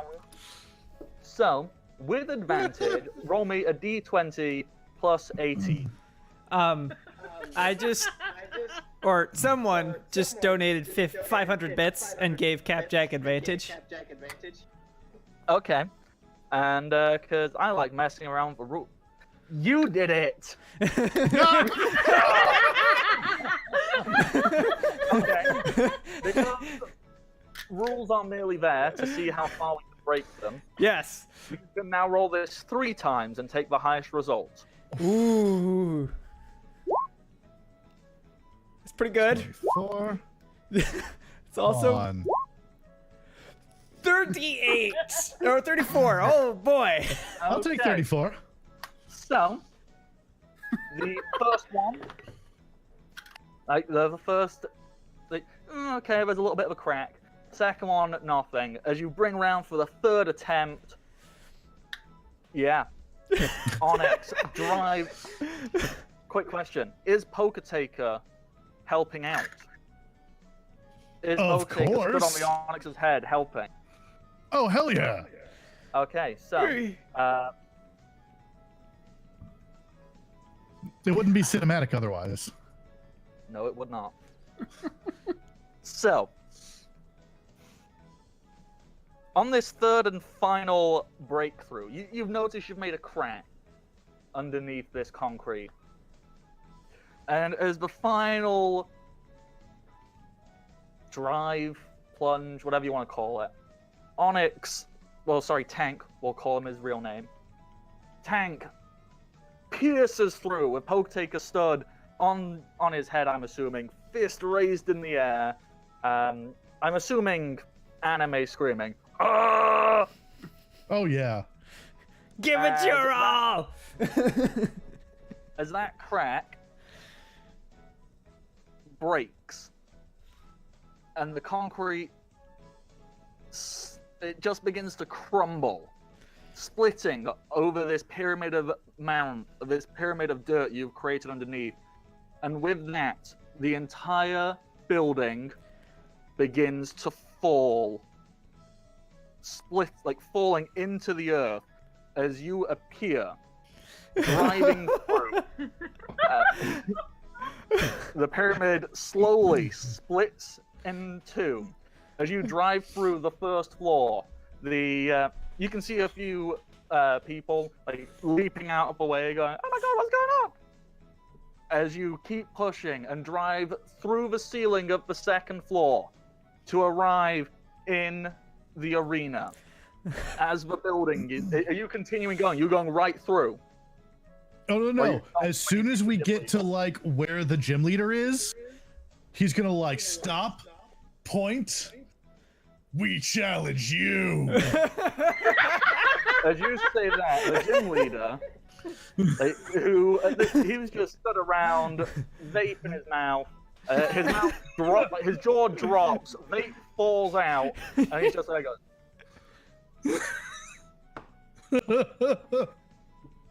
dude.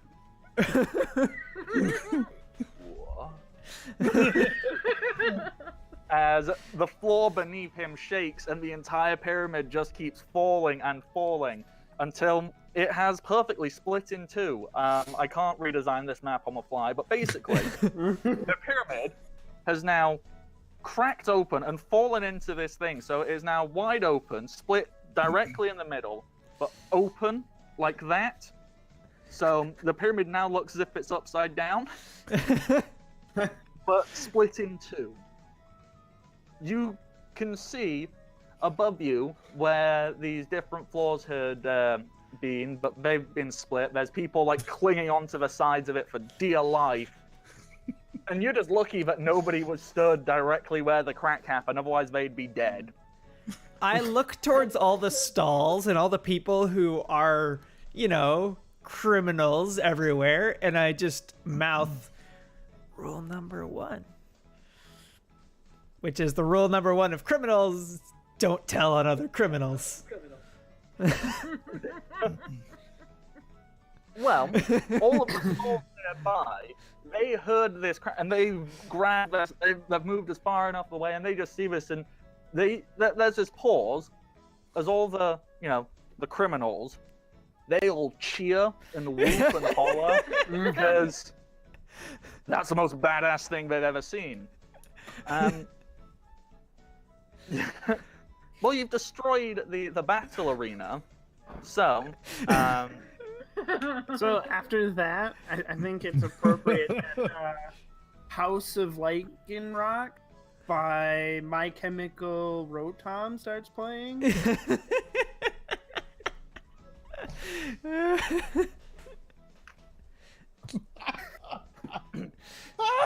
And of course, the rest of the party was just stood, 10 feet away, perfectly still as the wind rushes by, dust flies everywhere, just standing calmly in front of it. I'm assuming they're all stood in like a badass anime team pose, so just arms crossed, staring at it. Like, in the background, there's like epic music. Well, as you said, it's House of Lightning Rock, and just as all of this is happening, somewhere you all miraculously got sunglasses. You all put them on at the same time. Smoochie puts on a pair of sunglasses, Yeah. wielding her little flick knife. Just points it at the gym leader gun. Jiggly, bitch!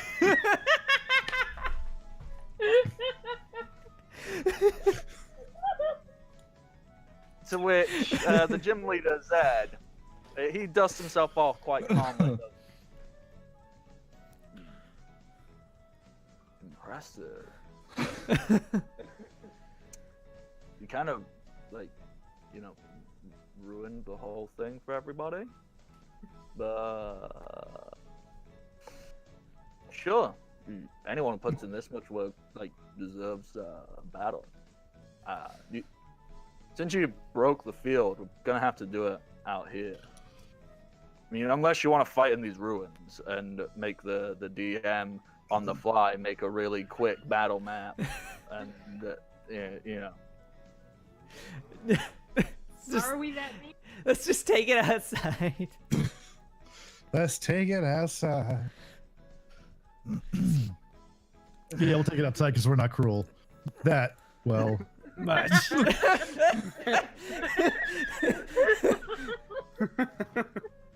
Okay, so let me just get Zed. Who's here somewhere.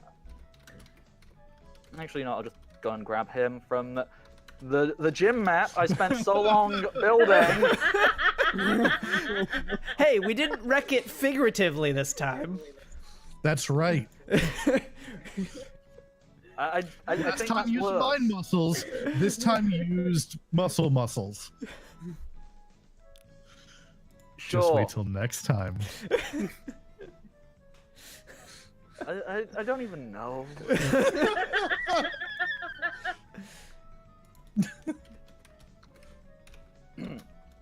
So okay, Zed steps forward and kind of scratches his head and goes,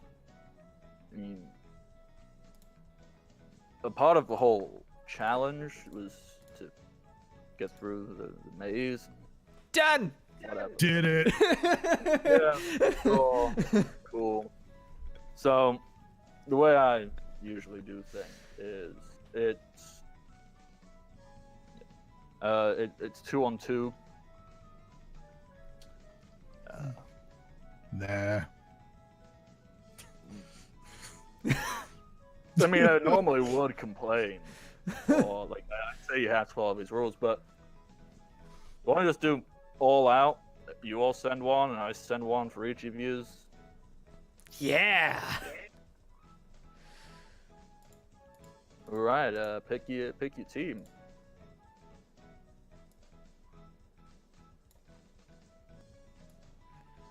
All right, I'm gonna be dropping Smoochie onto the field. What does he pop out?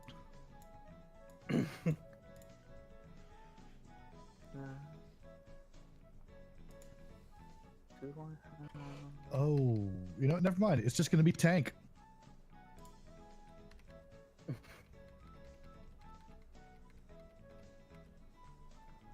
Okay, I should have these all somewhere. I Where really is need that? to name the BBs.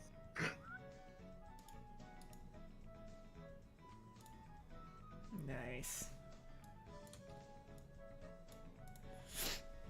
So Smoochie just jumps down and is just trying to do that mobster cleaning your fingernails with the tip of a knife thing, but the knife is so long compared to her that she's reaching out. And the fact that Suki doesn't have fingernails. Well, that too, yeah. Okay.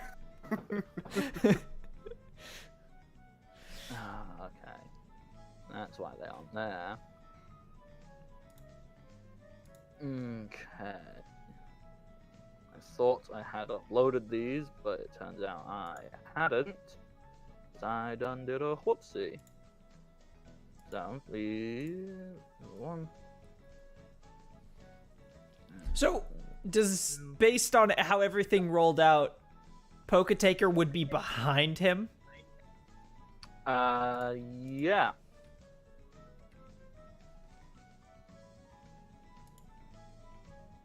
Okay, cool. Okay, yep. Good to know.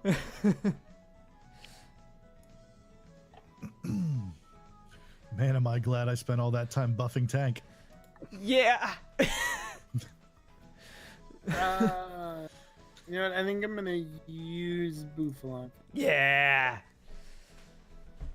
I was trying to decide if I wanted to go with Nova, but because Nova is pretty powerful. But yeah, I'll go. I'm correct in saying he's Earth. He's rock, right? That's his deal. Well, you'll find out. Ah, damn. I thought I had these things prepared, but it turns out I did not. So, some of these will not have transparent backgrounds because that's gonna take. It's all good. So, okay, we shouldn't.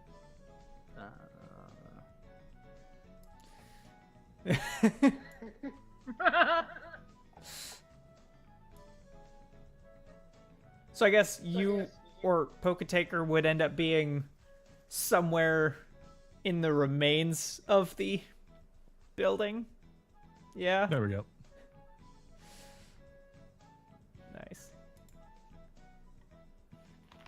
I think this music is perfectly appropriate. I was gonna change the music in a second, unless you want to keep this going. No, I was. Oh, please change it. Mons. Where? This is so good. I'm so happy with this everything. I thought I was gonna have a little bit more time. Yeah. Well, yeah. So that's Fuck me, right? so. That's. Oh boy, this is such a. This is a one-of-a-kind game. There's. You can say that.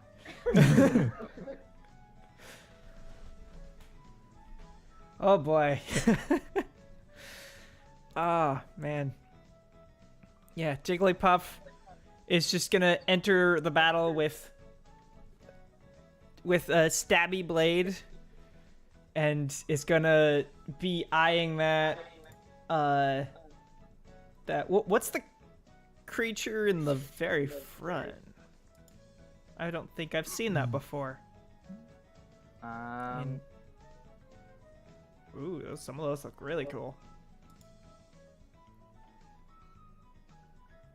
Okay, so what he ends up sending out is the first thing he throws out, being this little fella, appears to be like a little rock with feet. Then,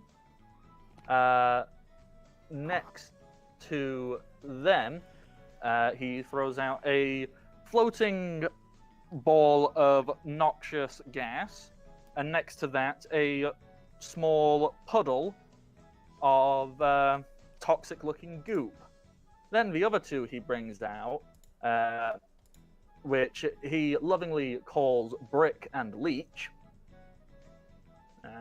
Anybody who watches the news would Nice. recognize. Oh my gosh. Which one appears to be a larger looking collection of rocks, and Leech appears to be this very strange and unique thing, like you've never really seen before, as it sits there on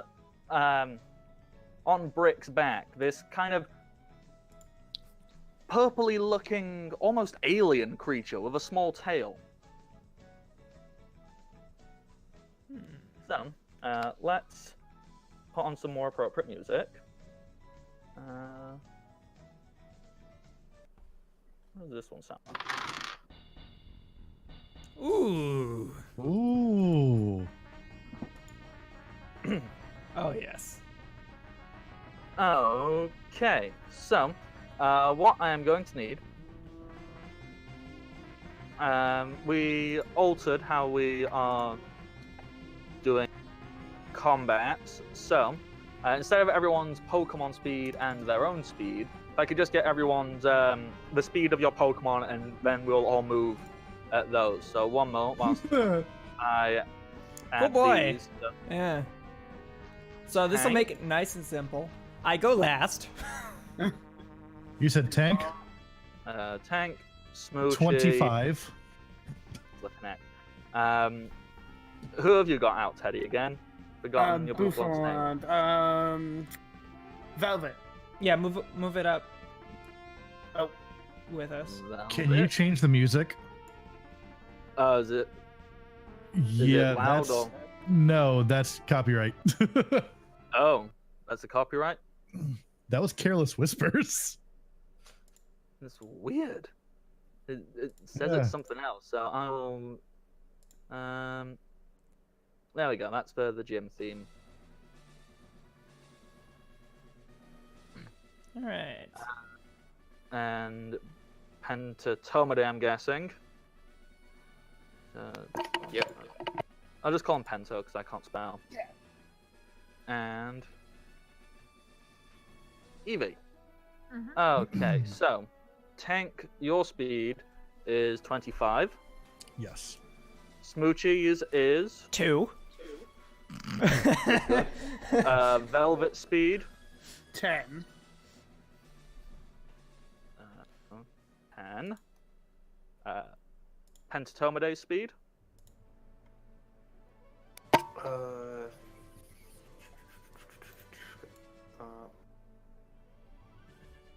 Speed 4. 4. Real And- quick, Bardic, you want to give me control of the Velvet? Has it done the thing again?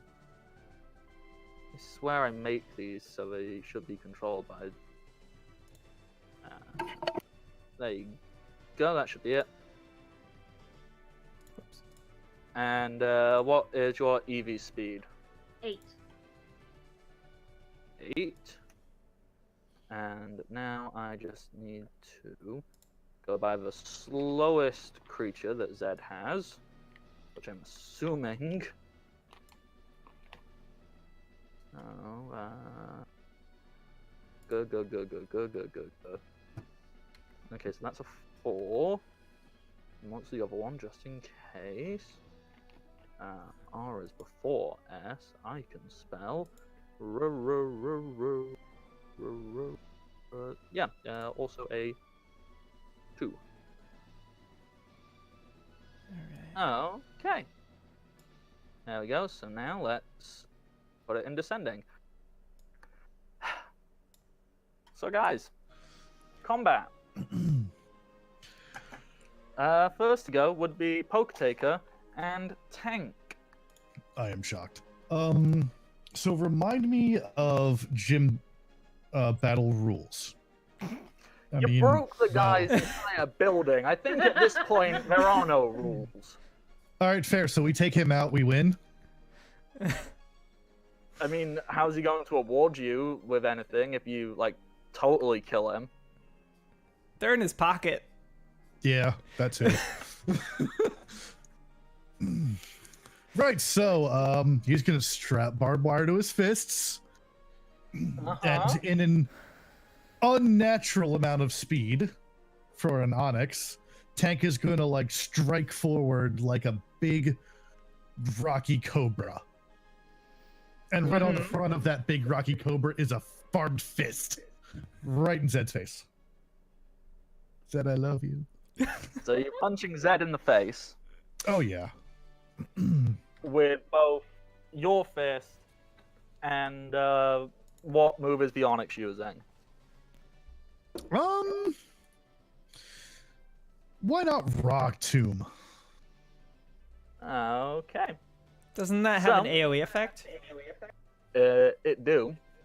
Oh, it do. It do. It creates a 3-meter blast. Rock Tomb lowers all legal target speed 1 combat stage. 3 meter hits all of his Pokemon. Sure. Yeah. So you're hitting everything. So roll your punch and the rock tomb. All right, so that's just a base D20 for me, right? Yep. That's a crit.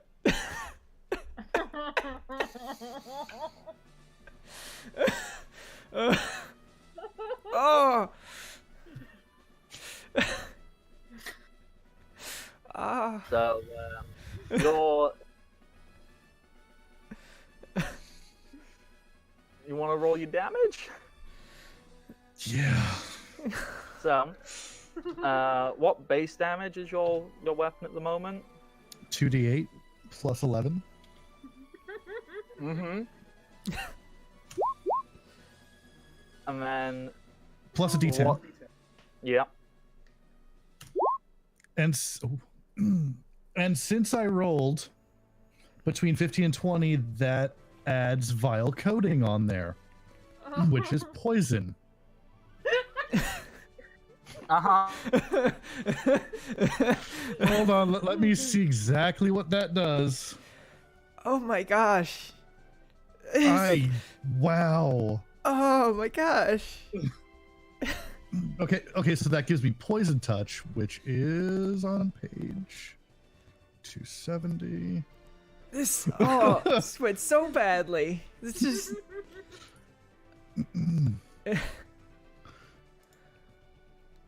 Yeah, so now he's poisoned too.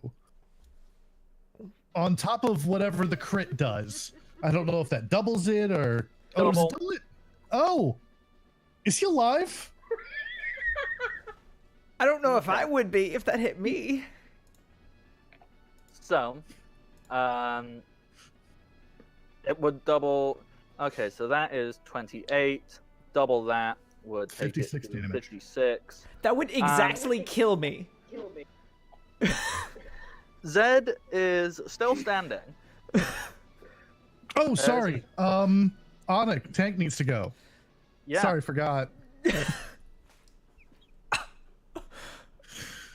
okay. Hmm. It's all legal targets, Zed. It is an illegal target. I had to figure out. So I'm doing the rock tomb. Is that normally based off attack? 'Cause if Yeah. so, I need to.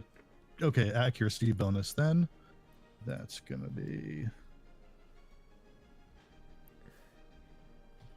Bardic, as Yeah. as horrible as everything is going, you are making one of the funnest games I've ever played in. No, I'm 100% down with that. That's an extra 23 damage. Yeah.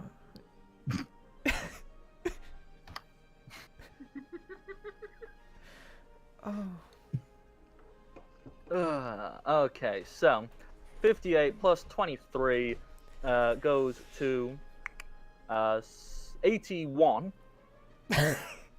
Oh, that would kill me. Zed is still standing. He looks very, very beat up. And that is 23 damage to all of his Pokemon. Yeah. So let me just note down all of their hit points. So And all of their speed goes down by 1 combat stage. okay, their speed is. Well, they're all going off of 1 collective speed. Yep, so Like, Oh, so that drops it under Smoochie. that guarantees that Smoochie gets to go before them. yeah. That's so nice. I'll just mark them as 1. No, that's Smoochie, not Zed. Hang on.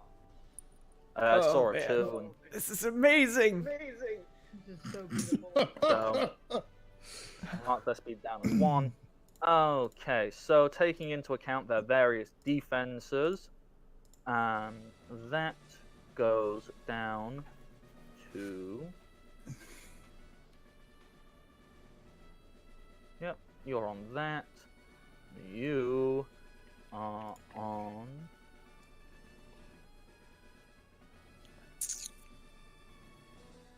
That. You.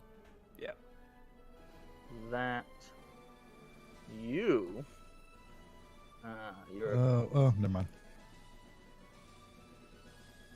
that. And you little fella, you took a bad hit, so Oh, you boy. are down to that. Okay, cool. Never mind. Never mind.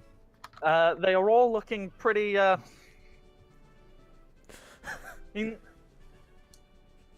They all look like they've still got plenty in them. But that was most definitely a solid starting blow. Like, narratively, the way I imagine that going is Ed sends out Pokemon and is like, okay, yeah, and like, as it starts, just out of nowhere, blow! I like trains. Did somebody catch the Specifically, number of that Poke-Taker? Train. Here comes the pain train, here comes the pain. Oh That was a boy. lot of pain. That's one turn.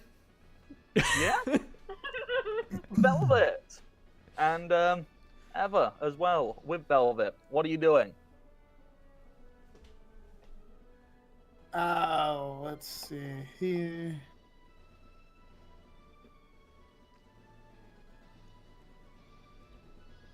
Oh wow.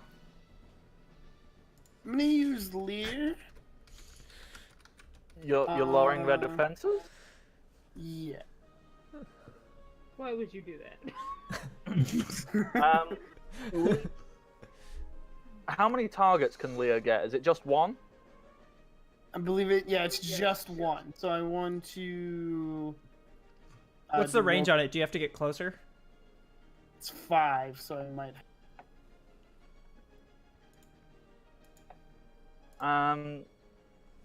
You can get any of these front 3.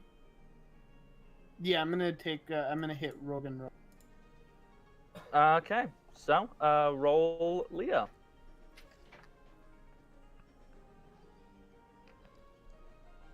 Oh boy, this is. Oh. Oh boy.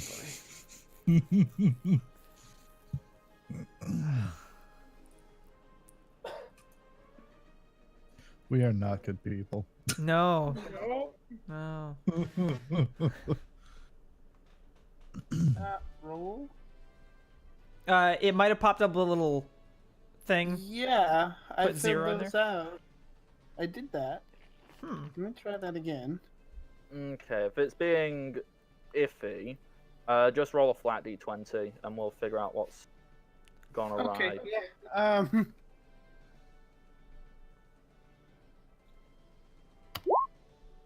13. Is that over? Yeah, because Leah's accuracy is 2. So that hits. Rog and Roller's defenses are dropped by 1 stage. Yes. Is there Nice. anything that you as Eva are doing? No. Alrighty. Evie, and subsequently Clementine. So, Evie is going to hop over here and use Helping Hand on Smoochie. What's that do? That adds 1d20 to ally attack. Nice. Yep. Smoochie. Helping Hand. Oh, Smoochie sees Evie approach and does kind of like a king, like kiss the hand, sort of reaches out. Yeah. kind of nudges against it. And then just like pats it on the nose. Okay. Is Clementine doing anything? We're gonna attempt to scan a Pokemon, but that's not gonna go well. Yeah, that's absolutely fine. You can start that. So in 2 more turns, you will have. Who are you trying to scan? The Rog That and one. Roller? Yeah. Yep, one at the front. Cool. Pentatomide. What are you and Slim doing? Aside from the standard lava vomit. It's a reliable standby for. Oh yeah. if it ain't broke. And Lava bone on it. the Yeah. goal was to burn Zed down. So I You guess know, I'm gonna- I got Here's him. he done. I got him. Okay. So, who should fall over? I'm thinking mystery, unknown, custom-looking thing. Yeah. Yeah, so whatever that thing is, I'll lava plume it myself. Okay. Roll your lob. Oh boy! Whoa! 42 damage. And it gets burned. It sure Uh, does. Yeah, it do. It do. Okay, 42. Oh. Doesn't get resistant. Take Oh, into boy. account it. Is that special attack? Yes. Yes. I mean what?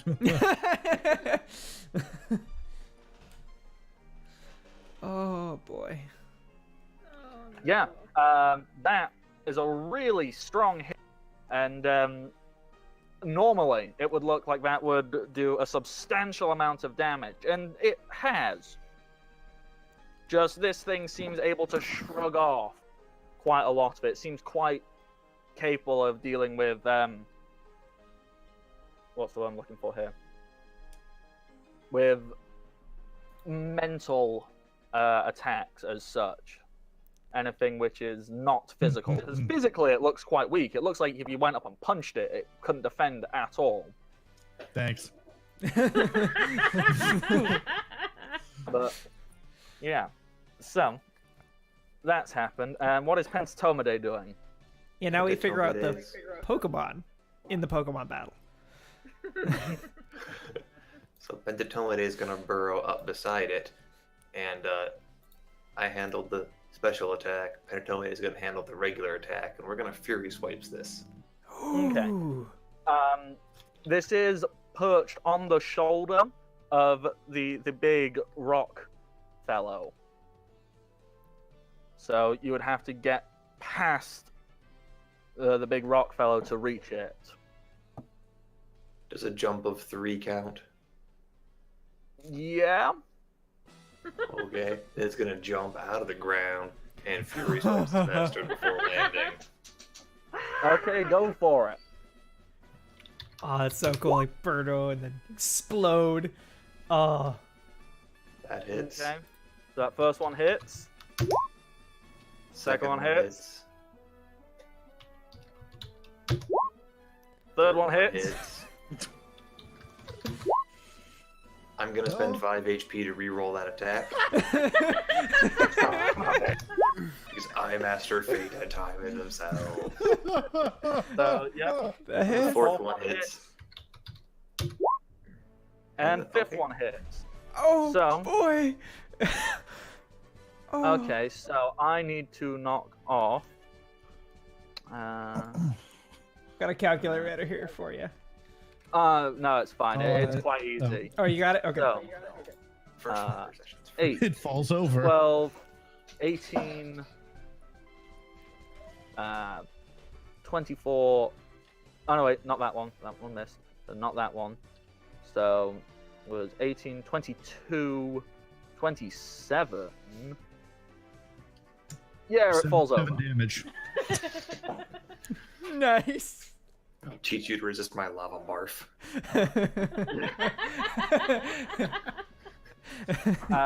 This little fella, this cute little guy, you vomited lava, and it kind of shrugs off and does a little, and then without knowing it, Pentatomide burrows out of the ground and goes flat, flat, flat, flat, flat, flat, flat, and it just collapses off of the top of the brick.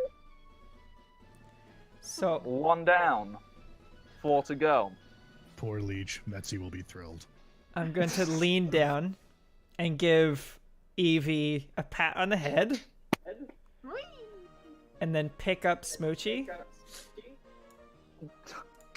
You're gonna carry Smoochie. Yes, I'm going to carry Smoochie.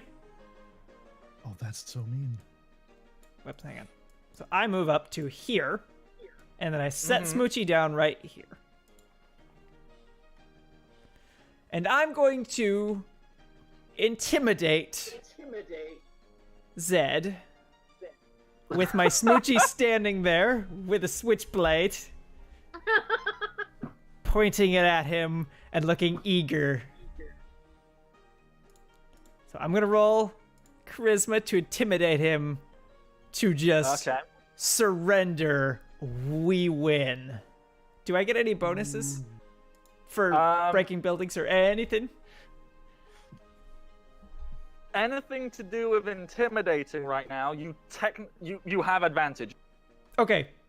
Got it. I crit! Nat 20.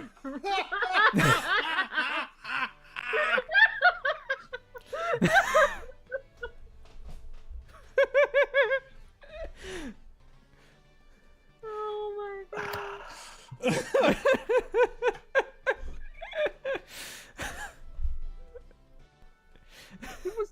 He was about to. He was gonna do cool stuff.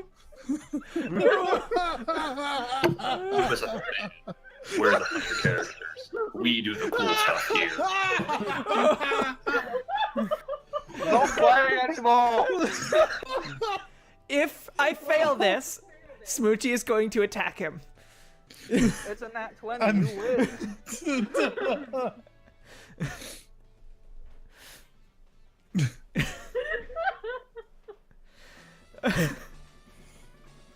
There's no shaming in knowing when you're defeated.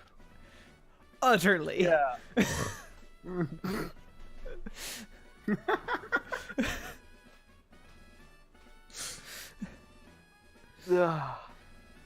So yeah, as you set Smoochie down, Smoochie pulls out the butterfly knife, which, you know, it's folded away. It looks like the Smoochie's just... At first you go, ooh, is that the little Jigglypuff microphone? Oh, you're going to try and sing? And then it does that cool butterfly knife trick stuff. It just starts flicking out, rolls it around, and it goes, yes, Jiggly! And holds up the knife directly into Zed's stomach. And Zed just puts his hands up, the vape drops out of his mouth, and he goes,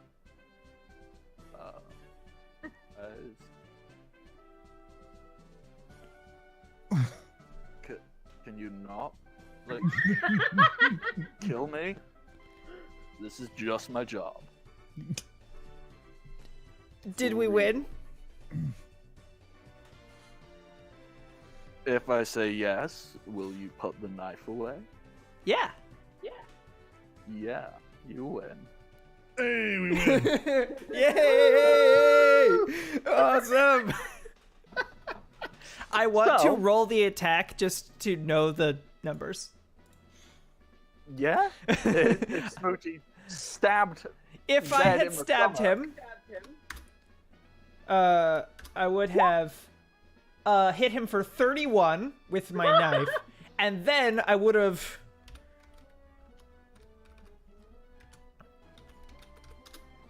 done another 10 damage on top of that No. because of helping hand. Is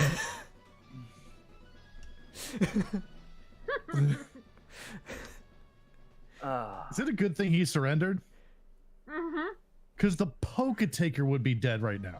Oh yeah. That would have actually killed him. You would have killed Zed. With a Jigglypuff! Smoochie would have shanked Zed right in the stomach, and you would have let him bleed out. I'm like 99%. Like I don't know. Zed's a very busy guy. I don't think he gets to watch this. I think he'd be very glad that he didn't get killed by a fucking Jigglypuff.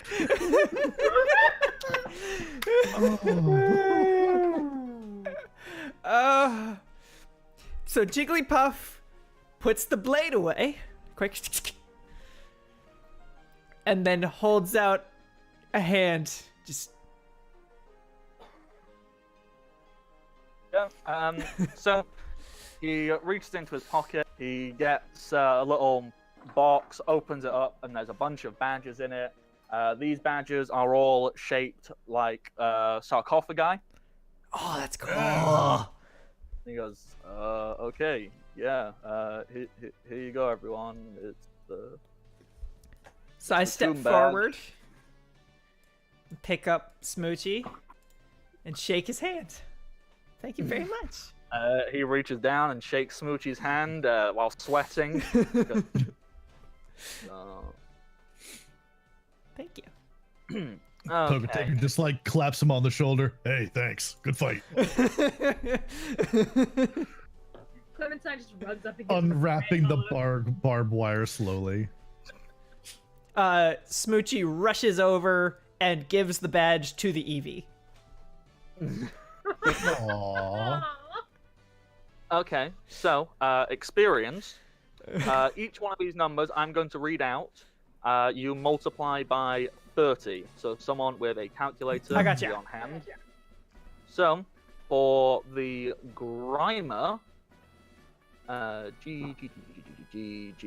Grimer, that is 15. So times that by 30. Okay.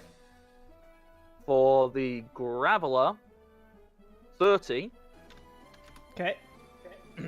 For the Coughing, that's another 15. For the thing you didn't know what it was, that is actually a creature called a Poipole, which those who are familiar with the newest generation of Pokemon, a Poipole is actually an Ultra Beast from Ultra Sun and Ultra Moon. Oh, damn. Oops.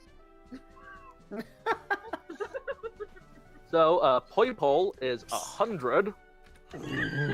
Oh. And got wrecked by a bug.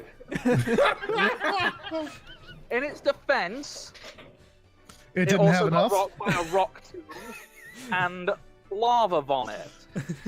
I expect Ultra Beast to be able to handle rocks and lava.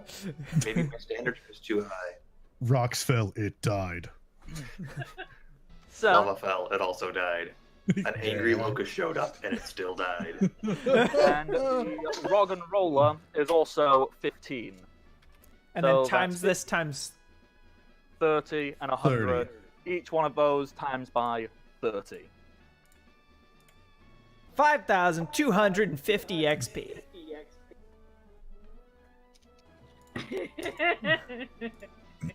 Finally, some levels. Holy crap! That almost doubles. So, And we out of Greener's just curiosity- leveled. Oh yes, and all of you have just leveled as well. Yes! Clementine, you can also add Roggenrola as being scanned. Sweet. As, I mean, do we want to just take the time and scan these all real quick? I mean, that was my Um, next plan. Yeah, these are all going to stay out. He's going to leave them out for a minute. So you can't scan the Poipole because that got returned to its Pokeball. Okay. But the other four, so you can add Graveler, Grimer, Coughing, and Roggenrola. All of you. So you can add another. Who's four been keeping things scanned. track of that, by the way? You all should have your own little area. Yep, we do. It's really cool. Oh, well.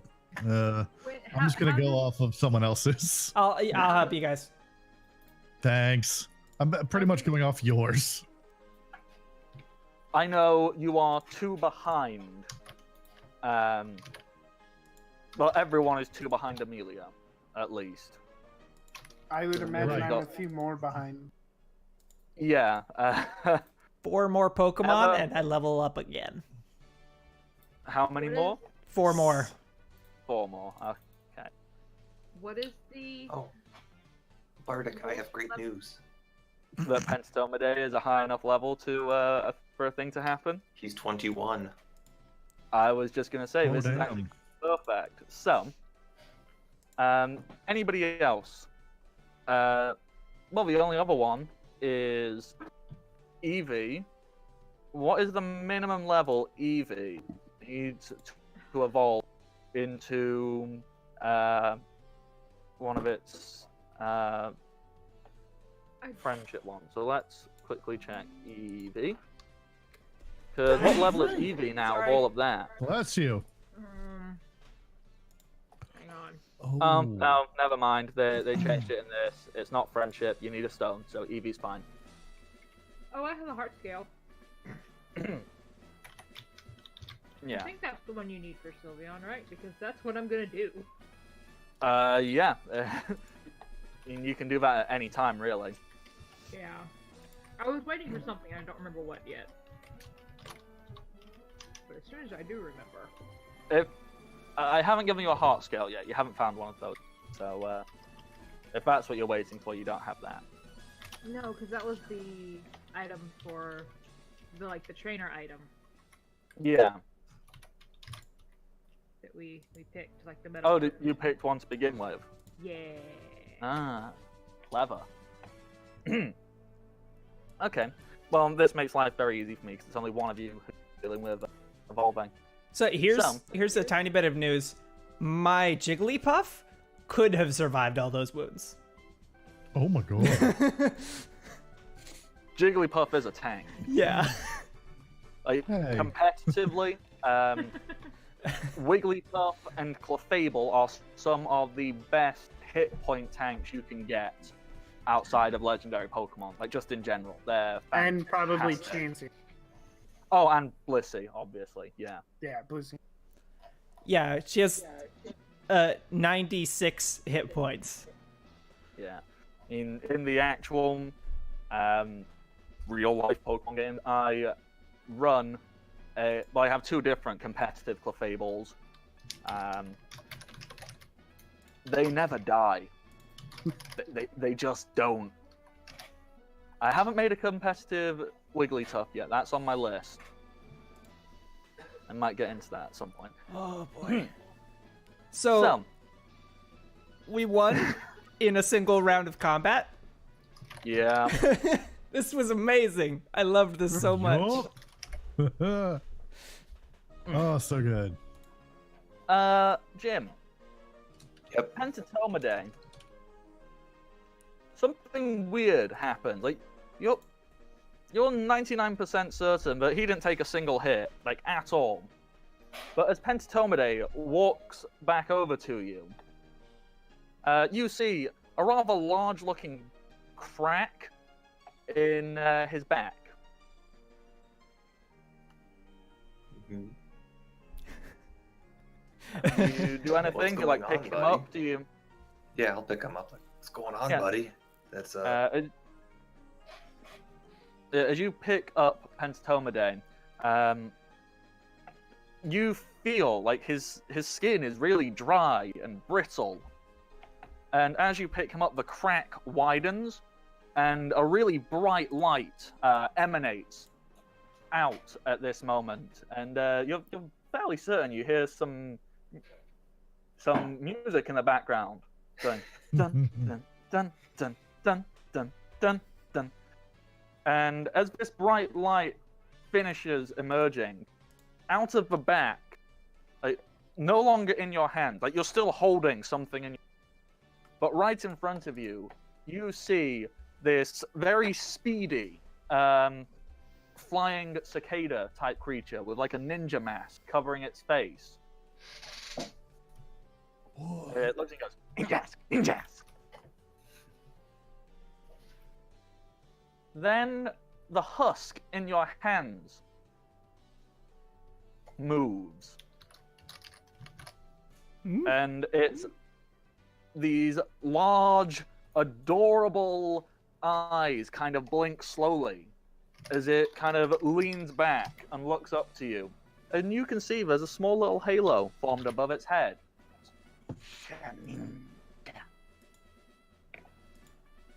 You may now add What? Ninjask and Sheninja to your team. all right. It double evolves? Upon reaching level 20, what Ninkada does, if you have a spare slot in your party and an available Pokeball, you get Ninjask and Shed Ninja, the Husk. That's amazing. And everyone who's hardcore into Pokemon knows Shed Ninja because it is the only Pokemon which can have the ability Wonder Guard. Well, legally. And you know what, Cyril, I'm sure you've been waiting this entire time to. Like, I know this is the only reason you picked Ninkada. I mean, he's What's been the unique great. feature about Shedinja? So, it's the only Pokemon that can legally have Wonder Guard, which is any attack that isn't super effective does 0 damage. What? And there is one other thing. Shedinja can only ever have 1 hit point. Oh. Oh, damn. But it is right up there as one of the best troll Pokemon. Oh, It's I think in the competitive scene, like, it's not a major player, but you need to have an answer for it somewhere, because otherwise one shows up and you lose. Exactly. I mean, okay, yes. Since it is Bug and Ghost, there's lots of things most people have. Like, most people have Fire, most people have Rock. Dark is quite regular. Like, because those are guaranteed. Okay, super effective. Done. But unless you've got one of them, you can't deal damage to this. and that just tanks your whole team. And Yeah.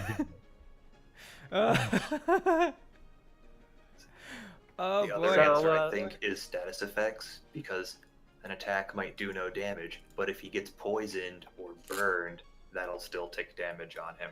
Yeah. Uh, So, ooh. Slim, you can now add 2 more Pokemon to your owned list. What does that take you to? Where is that list? Can we scan them? Is that okay? Yes, you can also Yes. scan them. Say, I'm 2 So how many- Pokemon away. here we go. Shogun? I'm 2 Pokemon away from evolving, from leveling up. I think What's that's your got me- scene list again? I'm currently at 48, but each scene list is isolated to each player. Yeah. So I'll I have think to. Just know that I'm 2 behind you. Yeah. Yeah. So yeah, you should be now at 46. And I I'm think about this to be at gives me 48 then. Okay. 7 caught. 7.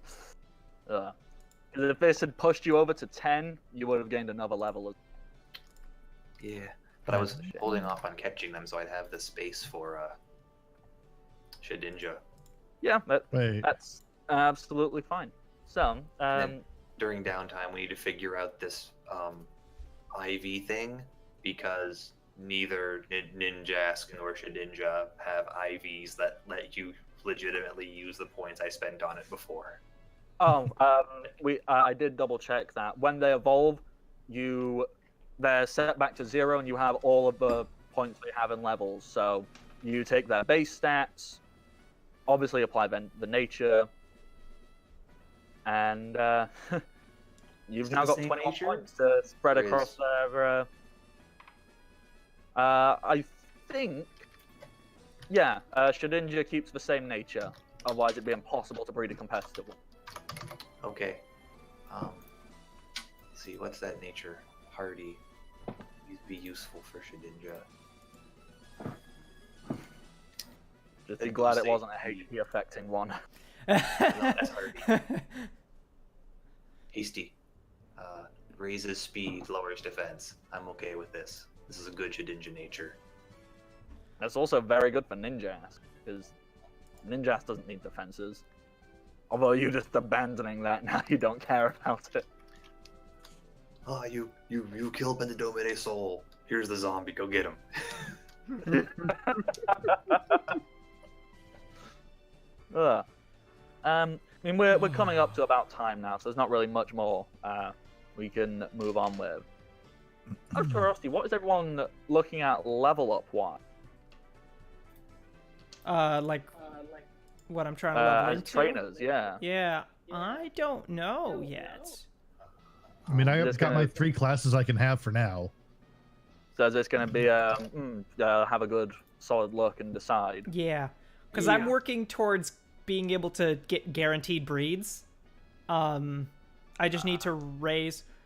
Oh yeah, I need to raise So I need to level up one more time, I think, and then I can get guaranteed breeding out of Pokemon. I don't roll anymore. I just put them together, and then I will get an egg. Smoosh. I know the feat I wanted to take, and it's the one that reduces 10 damage from all attacks against me and sources that aren't my own abilities. Because that's awesome. Yeah. Oh, I have the con for it, so yeah, like, I'm anticipating eventually someone's gonna start realizing that our tricks work on us and start barfing lava back on me. at some point, yeah. Like, you know what? Screw it. Like, that's what Zed did. Like, not vomiting lava. He could use his vape to do poison attacks. Welp. It was gonna be so cool. And then we... Alright, I've already picked my next thing. Oh, man. Yeah, no. But see, the thing is that we have the ability to get our psychic to work forever, because we have an infinite supply of energy drinks that will keep him going. We have broken this system. A little bit. We just need to make one of those, like, beer hat things with the straws for him. And then he'll be unkillable. He's just like, make us an island, please. There are 2 offshoot islands of the Dodeca region. You can just go and claim one as your own. Nothing's gonna stop us. It's true. I mean, It can try. I need to go away and actually think up what the consequences are. Yeah, yeah. Literally destroying an entire gym.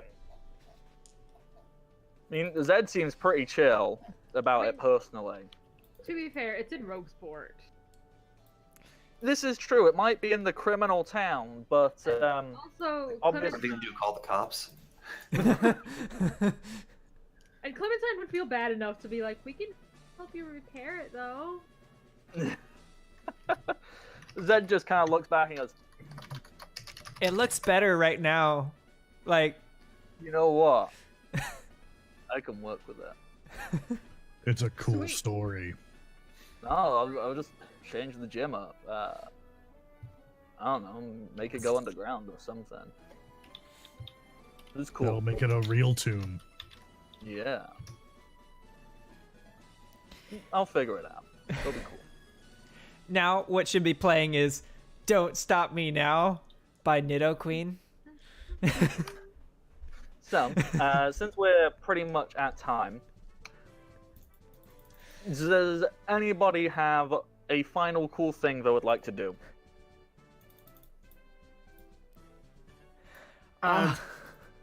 Evers just climbed on to onto Velvet and is riding Velvet. Clementine, didn't you have something for someone? Yes. We can do that next time. Okay. Yeah, next time we'll get to have lots of good RP and figure out what's going on. So, with that, we can wrap up for today. Let's see, final moment. Poketaker's just gonna be like, and sink into the ground.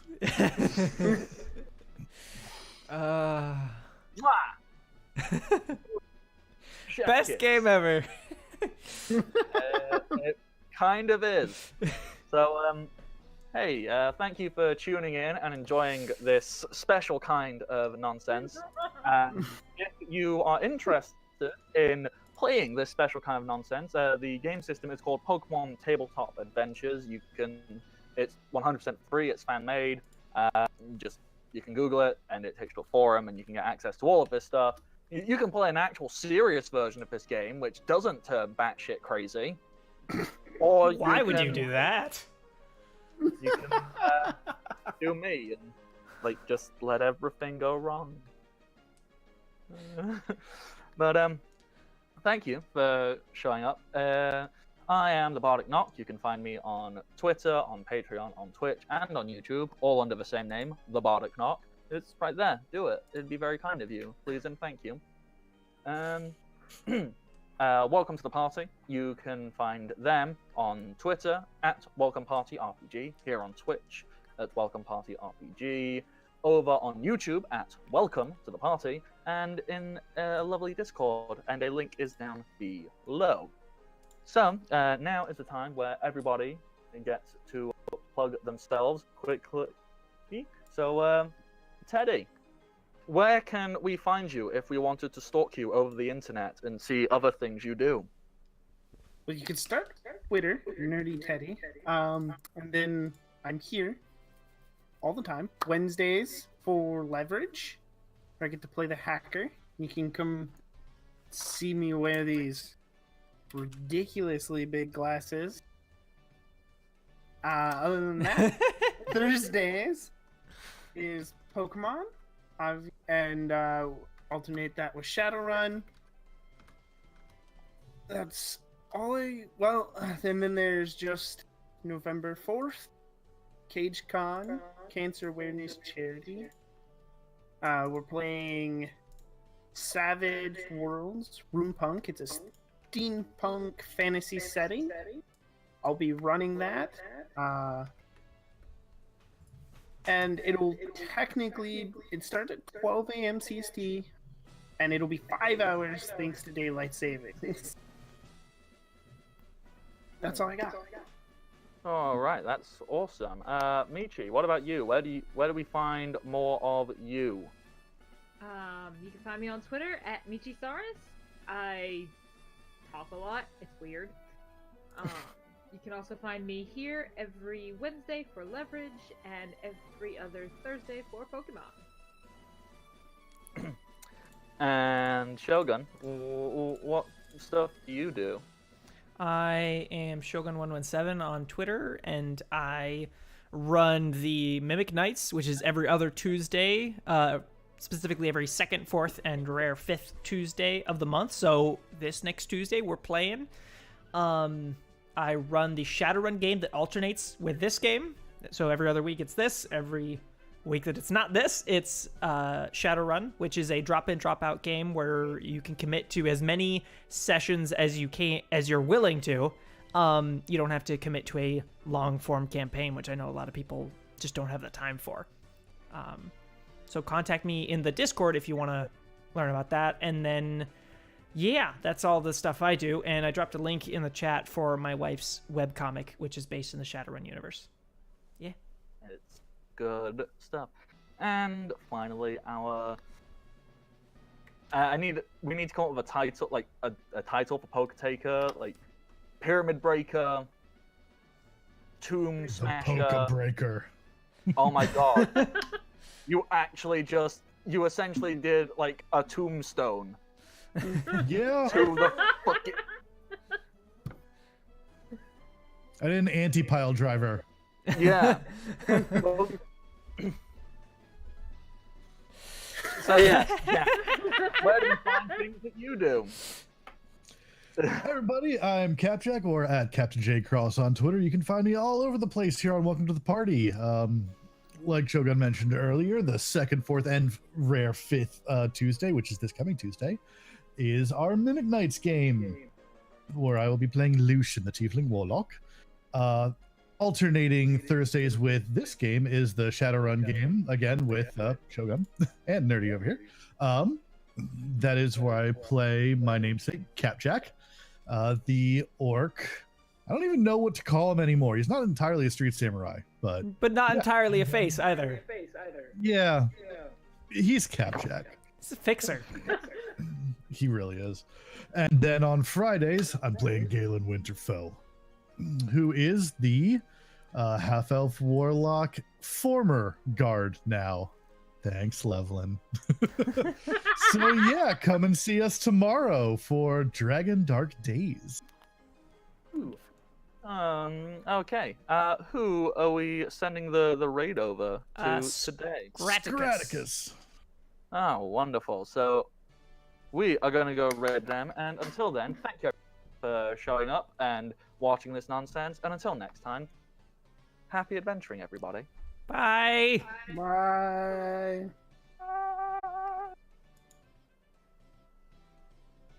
All right, we're out.